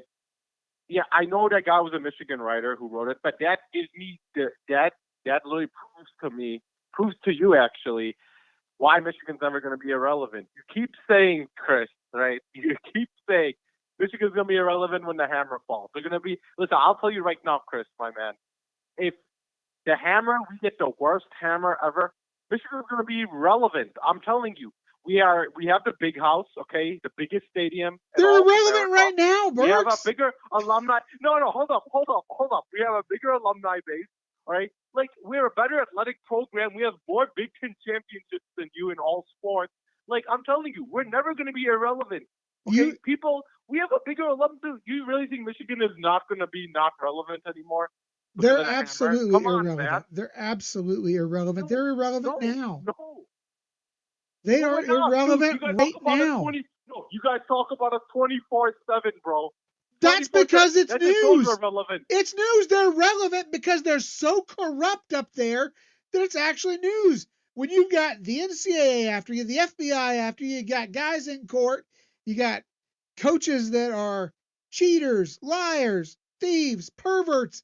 Yeah, we're going to talk because it's news. The only reason they're at all relevant is because of the just absolutely horrid, disgusting program that they run. Bro, our program can be destroyed. It'll come back. Like, look, it could get like hammered so badly, right? I'm telling you, Michigan's still going to be talked about. Okay, it is. We have one of the greatest iconic helmets. All right, our stadium is our alumni, everything, bro. Like, did I tell you, Chris, that we are a more famous school than you guys? All right, I'll say this. Okay, your football program is. You guys have a bigger fan base, right? You guys are more. But it doesn't matter, man. More kids want to go to University of Michigan. They're going to show up to a game. 100,000 people show up. There's never been a game where not 100,000 people show up, right? ESPN always plays them. We're never going to be irrelevant, dude. You keep saying it's irrelevant. They are irrelevant now. The only thing keeping this team on life support is the corruption. That's it.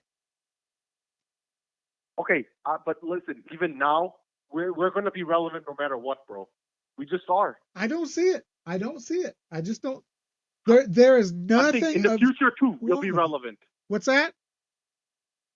We'll be relevant in the future. I'm telling you. Even if with this hammer stuff. I don't see it. People are going to show up to the games. ESPN is going to show, okay, the rivalries are going to keep happening, right? Dude, we are a more famous school than you guys, okay? Nobody wants the rivalry anymore. The dream school? Nobody even wants the damn rivalry anymore, Burks. Nobody. We feel dirty. We feel like we have to be in the rivalry. We feel like we have to take a shower after even discussing this team. That's how slimy and dirty this team is. You guys don't want to be in the rivalry because you guys are scared. You always want to play Oregon as our rival, bro. Michigan has one legitimate win in the last decade. One legitimate win in the last decade. And that was this year. No. Okay. Here's the thing. There has to be proof. Okay, fine. We cheated. Okay. I say we cheated. But how much of that cheated did we actually get an advantage? Doesn't matter. It doesn't matter. You cheated. It's done. Where do you see the evidence? That's the thing. You guys just make assumptions out of nowhere. If you cheated, there was a competitive advantage automatically.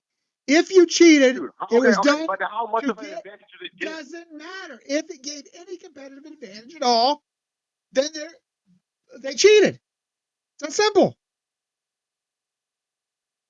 And I'm letting you know, a lot of your Buckeye fans, Chris, my man, literally keep saying, "Oh, Ohio State, man, Michigan's relevant because of Ohio State is their rivals, right? Like Michigan is relevant because, Ohio I would say since 1948, that's true.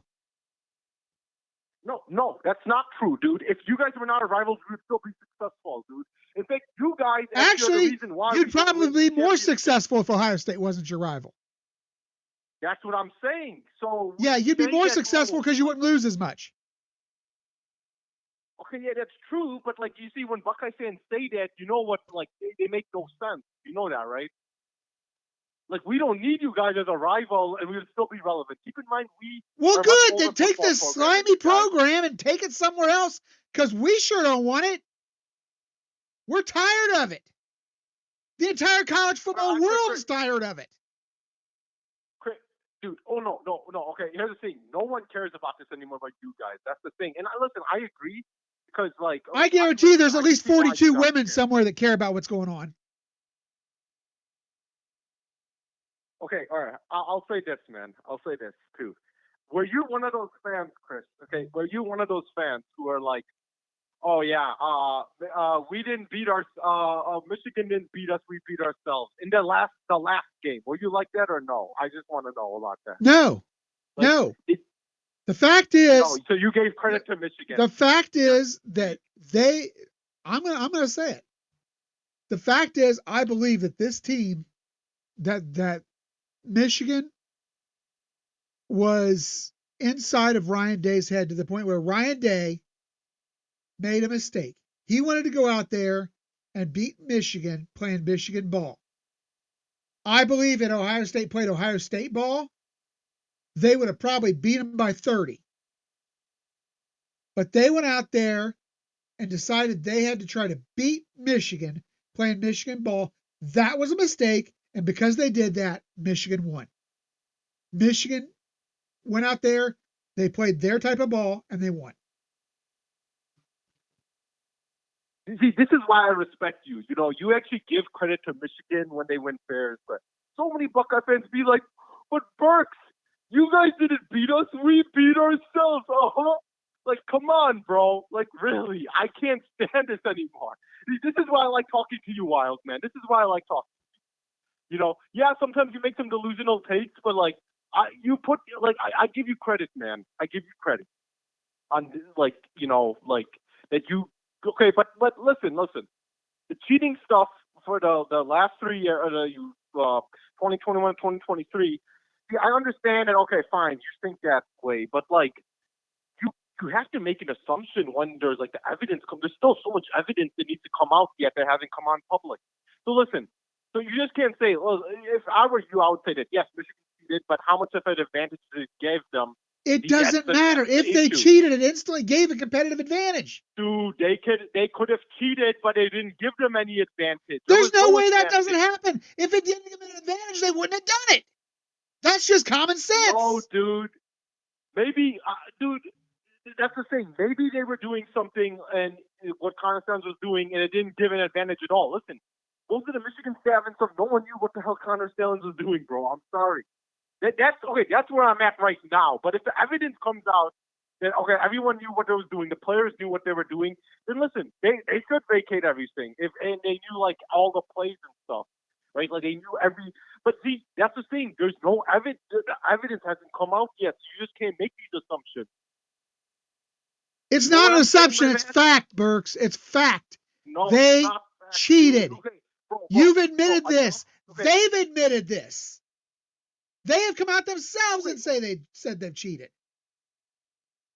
They just say, oh, it's not as bad as you think. If you cheat the game of football, it's exactly as bad as we think. Okay, this university is guilty. I'm sorry. This university, under the leadership of Ward Manuel, Jim Harbaugh, I'm going to have to put Sharon Moore in this because he was involved in this. Connor Stallions, Matt Weiss. This program is honestly worse than SMU ever was, worse than Penn State ever was. This is the lowest form of program on the face of the earth, and it ought to be blasted right off the map. I'm sorry. That's where I am. What they have done to the sports world, to collegiate athletics in general, and to these victims of Matt Weiss is so disgusting. There's nothing that anybody's going to be able to say to convince me that they should receive anything less than a death penalty. We should get the death penalty, Chris, and I'm letting you know right now, Michigan's here to stay, man. They're going to be that team that's going to ruin your records and stuff in the future, man. All right? Ryan Day does not know how to beat Ohio State, it seems, and I don't know why. Like, he has talent and stuff. But I don't know, dude. Next year you guys can beat us. I don't know. All I'm saying is this, man. I'm going to pick Ohio State to win because every time I pick Ohio State to win, Michigan wins, man. 4 years in a row, 2021, all the way to 2024. I'll give them one. I'll give them one. See, this is a problem, dude. This is a problem, man. You see, we cannot make these assumptions. Okay, yes, but like, here's the thing: the evidence hasn't come out yet. So right now, just give us 4, and then when the evidence comes out, then give us 1. No, if you cheat, you get nothing. The only thing they should get Patriots when the did evidence comes out is 3 losses instead of 3 vacated wins. No. Listen. Patriots did the deflate gate, right? Like the ball, Absolutely. Like, some of the era. What a surprise. Right? A Michigan guy was at the heart of that scandal, crazy, too. That doesn't give you a crazy much advantage. I'm sorry, man. That's why they didn't vacate. And again, what a surprise. A Michigan guy was at the heart of that scandal as well. And who was the Michigan guy who Brady. was part of that Patriot scandal? Tom Brady. Tom Brady? Tom Brady had nothing to do with the cheating scandal, dude. He doesn't No. The deflate He's gate. the worst ambassador. You talked about deflate gate. Yeah, where they puncture the balls, to make them lighter and stuff. Not the Spygate. I'm not saying Spygate. No, you're talking about Deflategate. Deflategate was when Brady was in New England. They were deflating footballs. Yeah, exactly. Yes. There's So, it didn't give a huge advantage. I'm sorry. Don't tell me it didn't give it. Anytime you get any advantage from cheating, you should be disqualified immediately. No, you should not, because listen, that's what I'm saying, bro. See, I know where you're coming from. Don't get me wrong. I'm not trying to be dumb. I know where you're coming from. But how much of the stuff gave it an advantage? Just the thing. If it gave such a huge advantage, then yes, they should be disqualified. Michigan should get everything. If vacated. it gave them any advantage, they should be stripped of every win over the 3-year period. See, that's the thing. You could cheat, but it may not give it advantage. I think they wouldn't cheat if it didn't give an advantage. Why would you risk it if it didn't give you an advantage? Why would you risk the repercussions if it did not give you an advantage? Why would you have Connor standing beside the coordinators on the sideline if it wasn't giving you an advantage? Why would you be giving Connor the game ball if he didn't give you an advantage? Why would you have him dressing up in his little Central Michigan outfit and hanging out on their sidelines if it wasn't giving you an advantage? You know you can sign steal, right? You just cannot do. You can sign steal, but you cannot go off campus and recruit in the same season using video surveillance. That is what he did. Yeah, no, I agree. I agree on all that. Don't get me wrong. I'm not disagreeing with you. I'm not trying to be one of those delusional Michigan fans who think Connor Stallion is the hero because I think he's the biggest clown and should go to jail, right? I'm really pissed off. But that's the thing.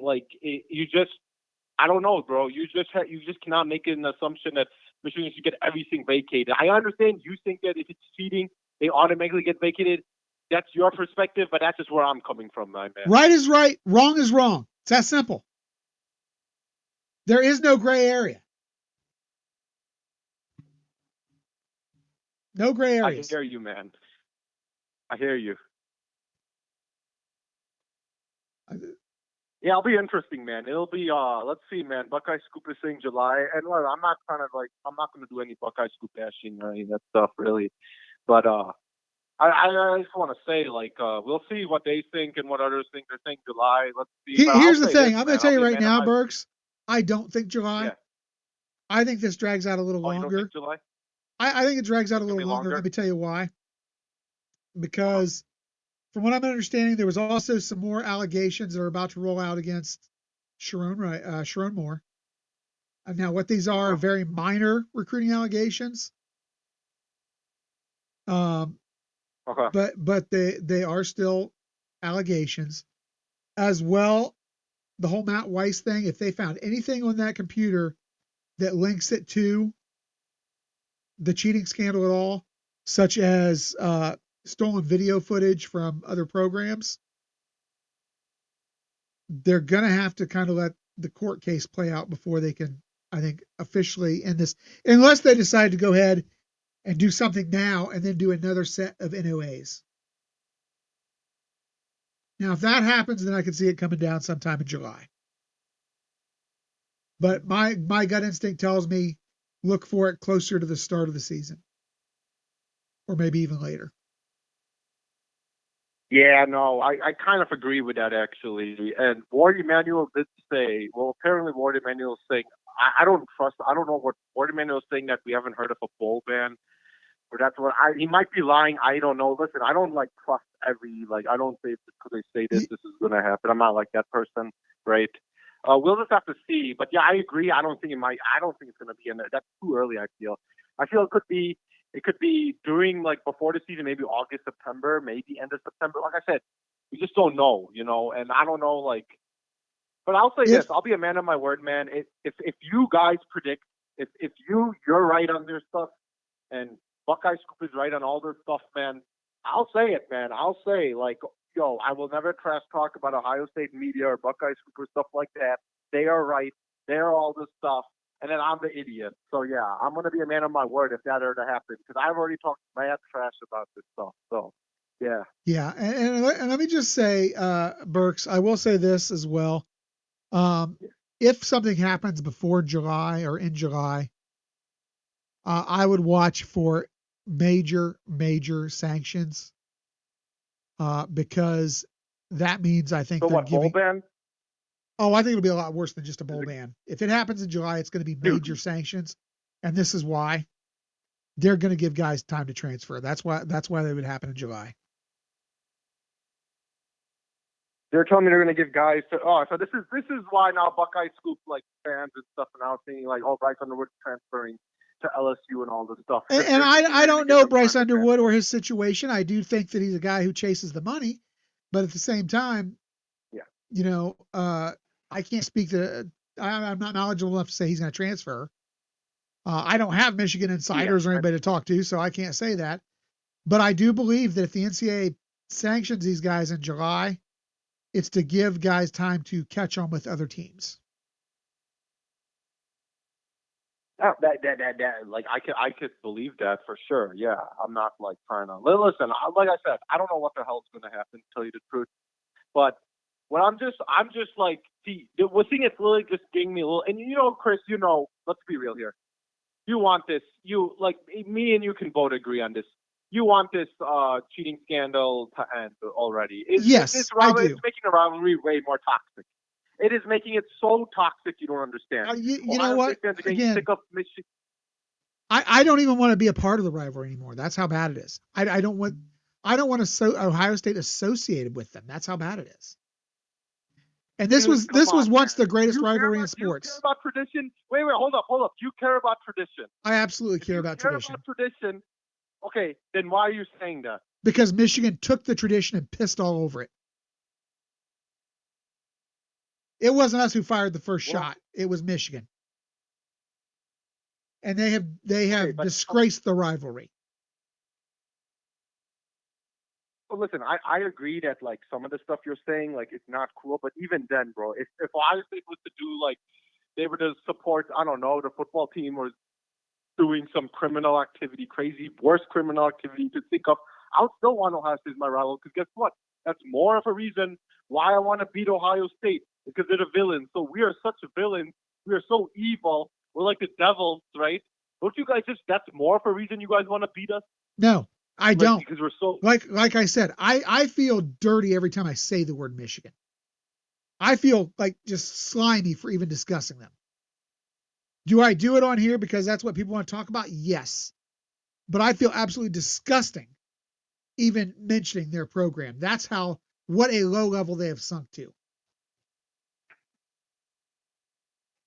Yeah, but what I was trying to say is that, like, also, like, the cheating scandal too. It's making the rivalry way more toxic, man. Like, just on Johnny Olden's show 2 weeks ago, man, Mello got in a huge fight with some other guy, a Michigan fan, over bringing cheating stuff. It's just getting so bad, man. Like, it's just like Ohio State fans are tired of Michigan fans attacking. Michigan fans are tired of Ohio State making fun.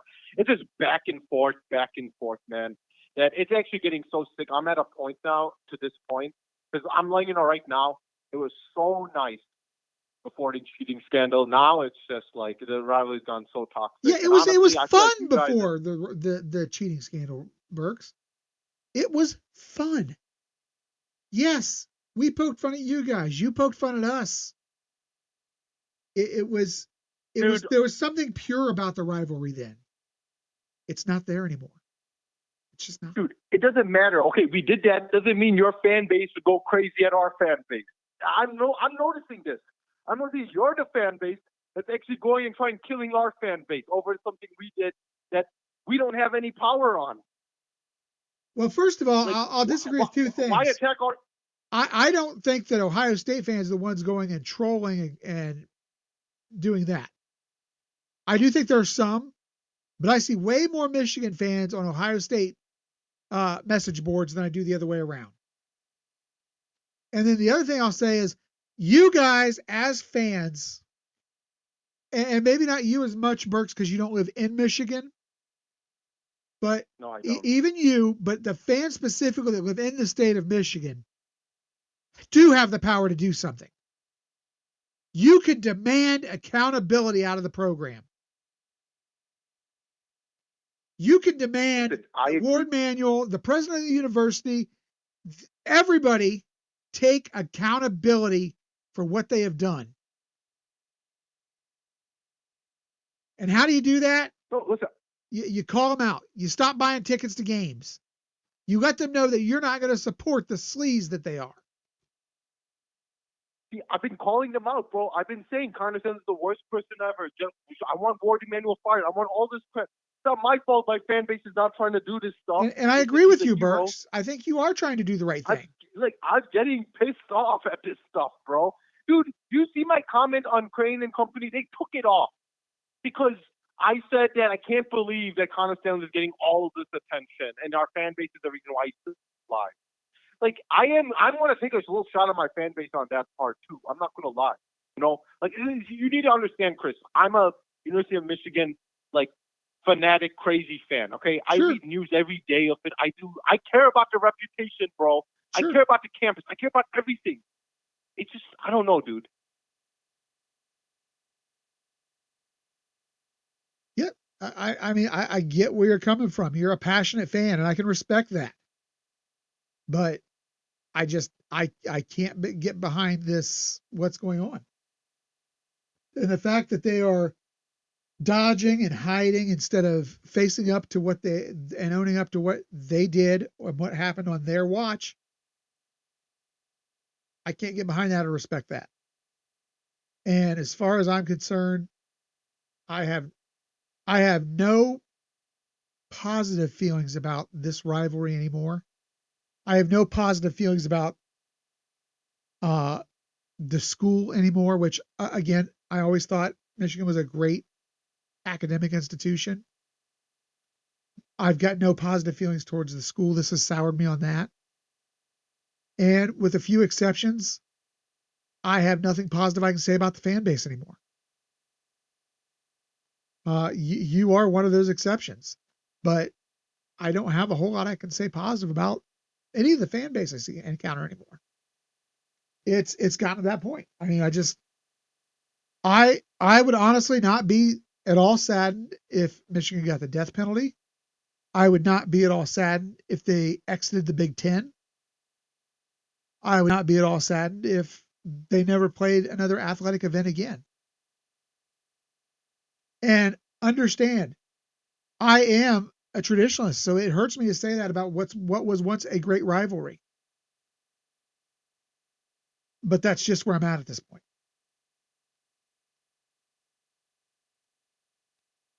I can't. Well, listen, I understand that, but like I said, you're a traditionalist. You still want to play Michigan, man. I'm sorry.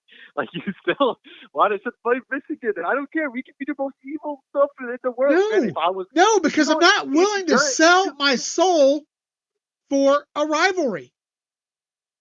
No, dude, if all these Buckeye legends like C.J. Stroud and Justin Fields were right on this chat right now, you know what they'd be like? They'd be like, man, why is our fan base so soft, dude?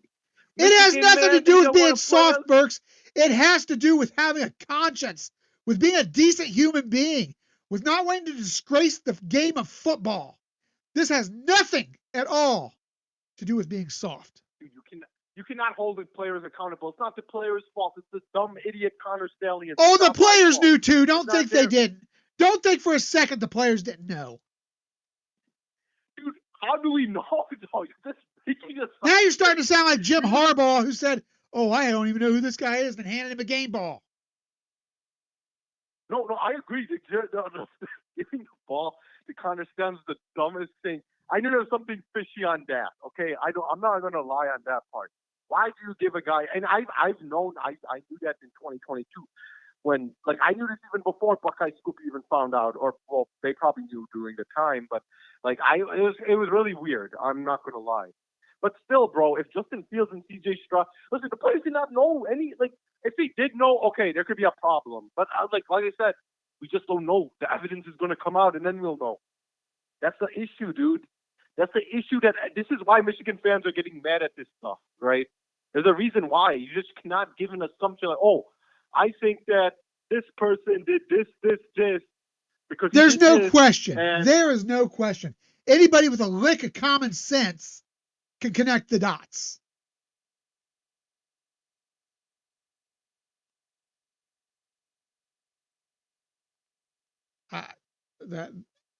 That's where I'm at. Anybody with a lick of common sense can connect the dots. I got you. Hey, listen, I got you, man. Listen. I understand why you're pissed off at Michigan. So I'm not trying to be like being. I'm just saying like I don't know, dude. Like I said, I was really pissed off when USC and all these other schools, you know, they went to the Big Ten because I've been a Midwest guy my whole life. I've been, you know, from Chicago area basically my whole life. So, you know, like this stuff, the Midwest, you know, Michigan was the founder of Big Ten, all this stuff, you know, they and I don't know. It's just weird to have USC and Oregon, and the fact that you guys want like Oregon as your new rival, some of you guys at least, right? It just doesn't feel right. I don't know why. It's just a West Coast school in a Midwest, and plus you own Oregon, so it's like Michigan at least owns you guys. Michigan owns you guys, but you guys don't. Look at the record of legitimate wins since 1948. That's all I'm gonna say. Look at the number of legitimate wins since 1948. You make a point. You make a point. I'm not trying to. I don't know. I'm just having too much fun right now. I'm not going to lie. Well, hey, I hate to break it off, but we have went way over the 10-minute limit, man. We just hit a half hour, and I've got two more callers on board, Burks. So I'll give you a last word here. You, man. All right, brother. No, listen, it was great. It was great talking to you, man. I had fun. I'm not going to lie. It was funny. I'm not gonna, but like I said, man, I respect whatever happens, it's gonna happen, man. And listen, if everything gets vacated, I'm just gonna move on. Like I said, I'm university first, sports second, you know, and whatever penalties we get or sanctions and stuff like that, you know, I'll just take it like a man and move on. I'm still gonna support Michigan no matter what. But yeah, that's basically it. So. Yeah. All right, man. Take care, bro. Talk to you later, Brooks. Man. You too. Bye. Yeah. Bye. Oh, let's see. I got two callers. I'm going to finish up with the last two, I think, here, because we're coming up on 2 hours, guys. This is two consecutive call-in shows where we've gone over 2 hours. But you know what? I got two great callers still in queue. Looks like we have we have the man, the myth, the legend on the line next. Ray, you still there, buddy? What's going on, Chris? I can't believe you just wasted 40 minutes of your time with that joker. Let me tell you, it's exhausting arguing with them. It really is. You know, that program up there just doesn't have any morals, man. Doesn't he get that? None. You can say it. You can say this goes all the way back to Bo Schembechler when they had a scandal going way back then. Yeah, absolutely. And I don't blame you. They ought to kick them right out of the Big Ten, not let them play any athletics at all for years and years until they get their program straightened out. They should have fired Mort Manuel and Jim Harbaugh 3-4 years ago. They didn't have the guts to do it. They wanted to win against Ohio State at all costs, and that's what it all comes down to. Yeah, and you know, the thing is, Harbaugh told us as much. If you think about that last press conference after they skipped out, or that press conference, I think it was actually the spring press conference after they skipped out of that 2020 game when they ducked us. And they asked Jim Harbaugh how he was going to go about beating Ohio State. He just said, basically, we're going to go out there and beat them and we're going to die trying. Well, guess what? He may have just killed the program trying.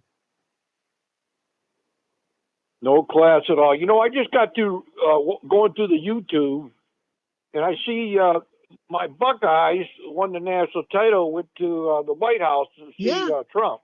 Yeah. What day did they do that? Today. They were over, today. They okay, were over there today.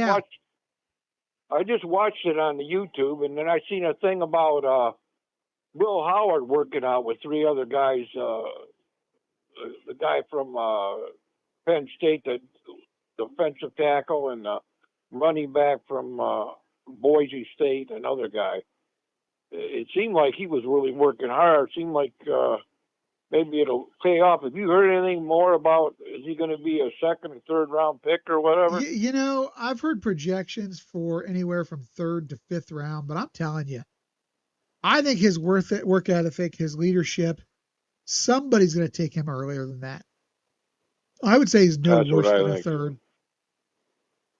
I mean, you think back to this guy, Ray. I mean, if you heard the stories about him at the combine, and I think it's Pat McAfee that maybe told the story about, he pulled up to the hotel really late one night where they were all staying, and he sees this guy that's just out there like launching balls up at like the parking deck out there in the middle of nowhere, or out there at the hotel rather. Mm. And it was Will Howard out there in the middle of the night, like he'd gotten there early and was just couldn't sleep, so he was going. The work that this guy puts in, the studying this guy does, I'll tell you what, I think whoever gets him gets a very good quarterback. Is he a long-term NFL starter? I think time will tell with that. But if he goes to the right team, I think that this guy is a guy who can have a very, very good pro career. I watched the spring game. I watched the spring game too on Saturday, some of it, and it seemed like the starting quarterback he got to the first string seemed like he played a lot better than the other guy. Actually, Julian looked really good. Lincoln started a little slow. Right, that's what I'm talking about, Julian. Yeah, Julian played very I thought. well. Yeah. I thought. What was the attendance there? We only had about 40,000, but and I'll tell you, I that's something that's also got me aggravated. People are talking about the 40,000 attendance. Why did we only get 40,000? I think there were a plethora of factors. One, Eric and I were out there at 5:30 in the morning. It was cold, man. It was cold out there till right before game time. Also, the university, I think, made a huge mistake advertising this as a spring showcase and not the spring game. I think that hurt ticket sales, and I think that's why they switched how they promoted it the last week or so. Oh, they charge you to get in there? Yeah, they do, but it's not very much. It's like $8, $14 with a Ticketmaster fee. It's not that bad. I don't think when I used to go to the spring game with Michigan, I don't think they ever charged. Now, see, a lot of schools don't charge, and I get that. And yes, you probably do get more people, but here's the thing. It was $14 for the ticket. Parking was free. Yeah. So you didn't have to pay for parking.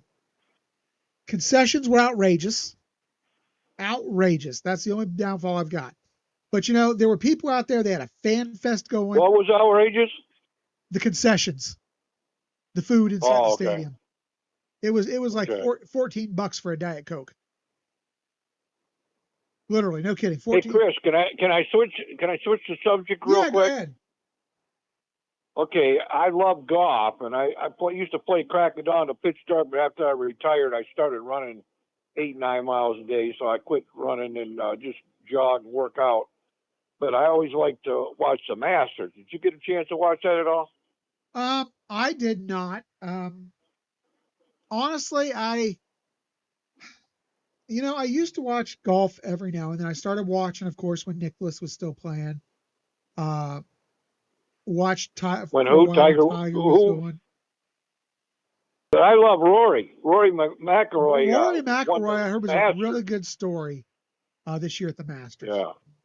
So congratulations to Rory, because I'll tell you what. Yeah, it's been 11 years. He had 17 tries at the Masters. He finally won it. He's won the Grand Slam. There's only been 5 players in the history of the game do it. Jack Nicklaus and Tiger Woods were the last couple. and then they had Gary Player, and then a couple of guys way in the past. So he's in a prestige 6 of them. And I'll tell you, he frustrated the hell out of him. He got to give me about 1,000 deaths. He was woods and putting was terrible because he was so nervous and scared. He cried for about a half hour on the green after he won that championship. But his irons saved the hell out of him. He was hitting way out in the woods 3 or 4 times, and me and you tried to hit out of there. We'd hit the tree 4 or 5 times. He was putting it on the green every time. It's crazy what trick shots he had. The only one I ever seen do that kind of stuff was Tiger Woods. Yeah. I'll tell you. Tiger Woods messed up his whole career with that prostitution and all that other crap. I'll never root for him. I'm glad he ain't going to be able to break Jack Nicklaus. And Jack Nicklaus went to Ohio State. Yes, he He's did. married to Barbara for 50-some years. He's a loyal and moral man, and so is Roy McIlroy. That's why I like to root for guys like that, because you're Ohio State team. You guys got morals. They don't have that up north. Yeah. It's it's a different world up there, man. I'm so disgusted by it, and Burks. Well, they ran me out of the usher job because I talked about God. You guys aren't ashamed to show that, Yeah, absolutely. They'll smoke marijuana, carry cases of beer down the street. You can get in a hot tub with a naked girl, but you can't talk about God. I mean, that's craziness. Yeah, well, I'll tell you, it all comes down to personal values, Ray, and I think that I'm very proud of what Ryan Day has done. And again, I've been one of Ryan Day's harshest critics, but I am very proud of what he has done and the way he has assembled his team and the character guys that he has brought into Ohio State. That's right. Because we don't have scandals like they have up north. We don't have arrests like they've got down in Georgia. I don't know if you heard Eric a few weeks ago, he threw out the stat that I think it was in the last couple of years, Georgia's had 24 wins and 25 arrests. Terrible. We don't have that. We have a good program with good young men, and they, like you said, they believe in God. They take their faith seriously. They take their football very seriously, and it took them all the way to a national title this year. Well, the way I feel, God first, family second, and then football. Maybe third or fourth. You know what I'm saying? That's the old Texas high school motto, isn't it? Yeah, it's just pitiful that after all these 2 or 3 years since all this crap's come out, we haven't seen anybody getting fired around there, all getting extension to their contracts and stuff. It just doesn't make any sense that Michigan used to have a few moral people in that program, but since I got canned back in 2006 and they took my tickets away in 2010, I just, it's disgusting. God, that was the best thing God ever did, was take me away from praying for them and praying for you when you play football. Yeah, I'll tell you, and we're glad to have you, Ray. And I'm looking forward to another great season. I saw that spring game, and I am excited about what I saw. I think that our offense is going to be explosive. I think that our defense is going to be solid. Yes, I do think we need a couple pieces along that defensive line to just shore it up with some depth. But other than that, I think this is a team that could make another run. Well, the thing you got to worry about is you're going to be playing a top-notch team when you play Texas, and Michigan thought they were going to repeat, and they got tore up in their own stadium. If you're going to beat that team, you better really work hard in this off season to get in shape, because Texas is going to be coming in for revenge. Well, and I agree with that, and I'm not trying to take Texas lightly, but I will say this. Texas lost a lot as well. They may have lost as much. Oh, they did? Not as much, but they lost quite a bit okay. as well. Arch Manning. But they got that. Manning, yeah, quarterback coming back. But you know what? We haven't seen Arch Manning go out there and be the starter for a full season yet. Right. I think he's a young man with a lot of talent. Yeah. But you know what? I also think that we have guys on the other side, on the defensive side of the ball, who are just as much, if not more, talented. So I'm really feeling very, very good about it. And you know, the other thing is, you look at the top teams that are predicted. I think it's the top 8 teams predicted in the national title race. I believe only Drew Aller at Penn State is a returning starter. Every other team is starting a new quarterback. Hey, one other thing before I leave you. Yeah. I'm 76 in August, and I think Jack Nicklaus is 86. But he still looks in good shape. He's on their interviewing all the time. He was always my top favorite player. It was Arnold Palmer way back in the day, and then I kind of went to Jack Nicklaus because he was so consistent. He was so great, he was from Columbus. Does him and his wife live in Columbus? I'll be honest. I know they had a place down in Columbus, like I think at the Muirfield Village area. Do they still actively live there? I don't know. You ever see him at the football games? You ever see him at the football? I have personally not. No. Not in many years. So I'll tell you, he's the greatest golfer I ever seen in my lifetime. He had 18 majors, and Tiger's got 15. But I'm glad he ain't ever going to have a chance. He's out for the whole year. Tiger was. And I don't want him to ever break. He's 50 now, and he's had a couple car accidents, and he made a mess out of his life. You know what I'm saying? I don't think Tiger's body is going to allow him to. No, he's way out. It's just too bad. His mom, he just lost his mom and dad. I felt bad for that. Yeah. They're Buddhists. I hope he learns about Jesus before it's too late for him. You know what I'm saying? Here's an answer to your question, Ray. Our buddy Roy James, who, let me tell you, I found out something about Roy at the spring tailgate. I believe Roy knows absolutely everybody who has ever stepped foot on the Ohio State campus. Because every 2 minutes, somebody was coming up to shake Roy's hand and talk to him. But Roy says Jack lives in Florida now. So there's the answer to that. Florida. Okay. I just wondered where he was living at because I always followed his career. He was on Golf Channel after this morning talking about Roy winning that championship, how he was trying to help him and talk to him, and he ended up winning the thing. Him and Gary Player and Tom Watson, they all teed off. Yeah, all the great players in the past. Golf's a lot like baseball, and basketball and football too. It's a game of inches. You know, you can rim a cup out one time, and he couldn't putt or hit it to woods, but thank God his irons saved him from a disaster. He had some of the greatest shots, but he had some of the worst. But hell, that's the way it is in all sports events. You have good times and you have bad times in them. But that's why we watch it, right?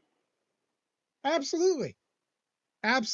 Yeah. It's the what they used to say, the thrill of victory and the agony of defeat, you know? Right. You can't take the human element out of it. There's always going to be human things that are going to be great things to watch and kind of frustrating things in the same breath. You know what I'm saying? Right. Absolutely. Just like when we lost to Oregon and then the team up north. I was so frustrated with that, but you know what? They went on a run that saved the whole season. Yep, absolutely. Hey, Roy, I was looking at those. Good. I know one other thing. I was looking at those rings that they got on Spring Dash. Yeah. My goodness. They must have spent some money on that to give them those kind of rings. Well, they had the Rose. Did they have Rose Bowl ring? Right. They had the CFP and then ring, National Championship, and then they had one from the Cotton Bowl. Yep. 3 of them. So yep. Kudos to the Buckeyes for not being cheap and being a great program. Yeah, they are absolutely good. they look out for their players. No doubt about that. So, All right, God bless. OH. IO, have a great night, Roy. All right, guys, I've got one more who's been patiently waiting in the queue. So I'm going to go ahead and bring him on now. Hi, caller. Thanks for waiting. Who do we got with us tonight? Attention all consumers of the Ohio podcast. This is Dan. Please make sure all wives and children are put to bed for this concession of a session. Wildman, Eric, can I please have the floor for about 30 minutes, please? Are we going to be civil and are we going to be family friendly? Yes, I'm going to be civil. This wasn't going to be an outrage. Okay. And you should understand that, Wildman. Okay. Now, I want to ask you a favor, if you can do me one. I will do my best if I can accommodate. Burks, get in here, please, sir. I am begging you to get in here so I can defend all Buckeye Nation. Okay. With one no, I can't do that one for you. Oh, he's in the chat, and he wants to come on here and talk. I understand. And I ain't here that, to defend. I can't. And I'm not going to lie to you, Dan. As much as anything, I have no idea how to bring two people on here at one time. I'm still new to the software. It's easy. It's easy, Bert. Well, man. So if he's in the queue, just bring him on while I'm on. Yeah. That's all you gotta do. We're not going to go down this route tonight. I'm sorry. I'm not going to do that. Wow, man. I'm not going to go crazy on him. Trust me. I'm sorry. I'm going to be civil about it. All right. Guys, I hate to do this on a night like this, but Dan, I'm sorry. I got to put you in timeout, brother. You're a little warmed up. You and Burks, you guys are going to have to learn how to hash this out and play like big boys, or else I'm not going to be able to let you guys on the air together.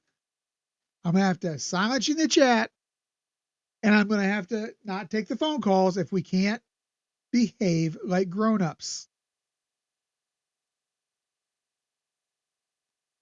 So, guys, we had a great bunch of calls tonight. It was an awesome, awesome show. I can't believe it. We have gone nearly 2.5 hours for the second consecutive show.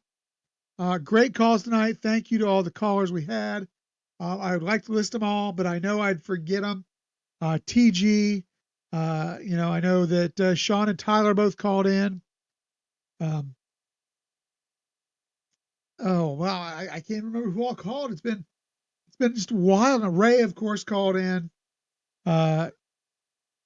It's been a great night of calls. And Burks, thank you. I do appreciate your call. Burks, again, my man, you guys are in timeout right now. And I am not going down this route. We've had a great show. And we are not going to end it on this note. So we might be able to work out something for you guys down the road to be on the show together. If you can both be civil and put on your big boy pants and talk like grown-ups. But I am not going to have two members of the chat yelling at each other disrespectfully. I just won't do it. So I am sorry for that.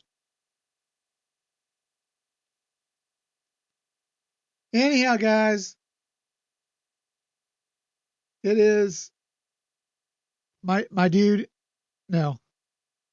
Okay. Thank you everybody for watching tonight. It was a great show. TG, great call in again. Always great to have all of the callers. Hopefully we have a whole bank of new callers next time as well. Guys, have a great night. OHIO, go Bucks.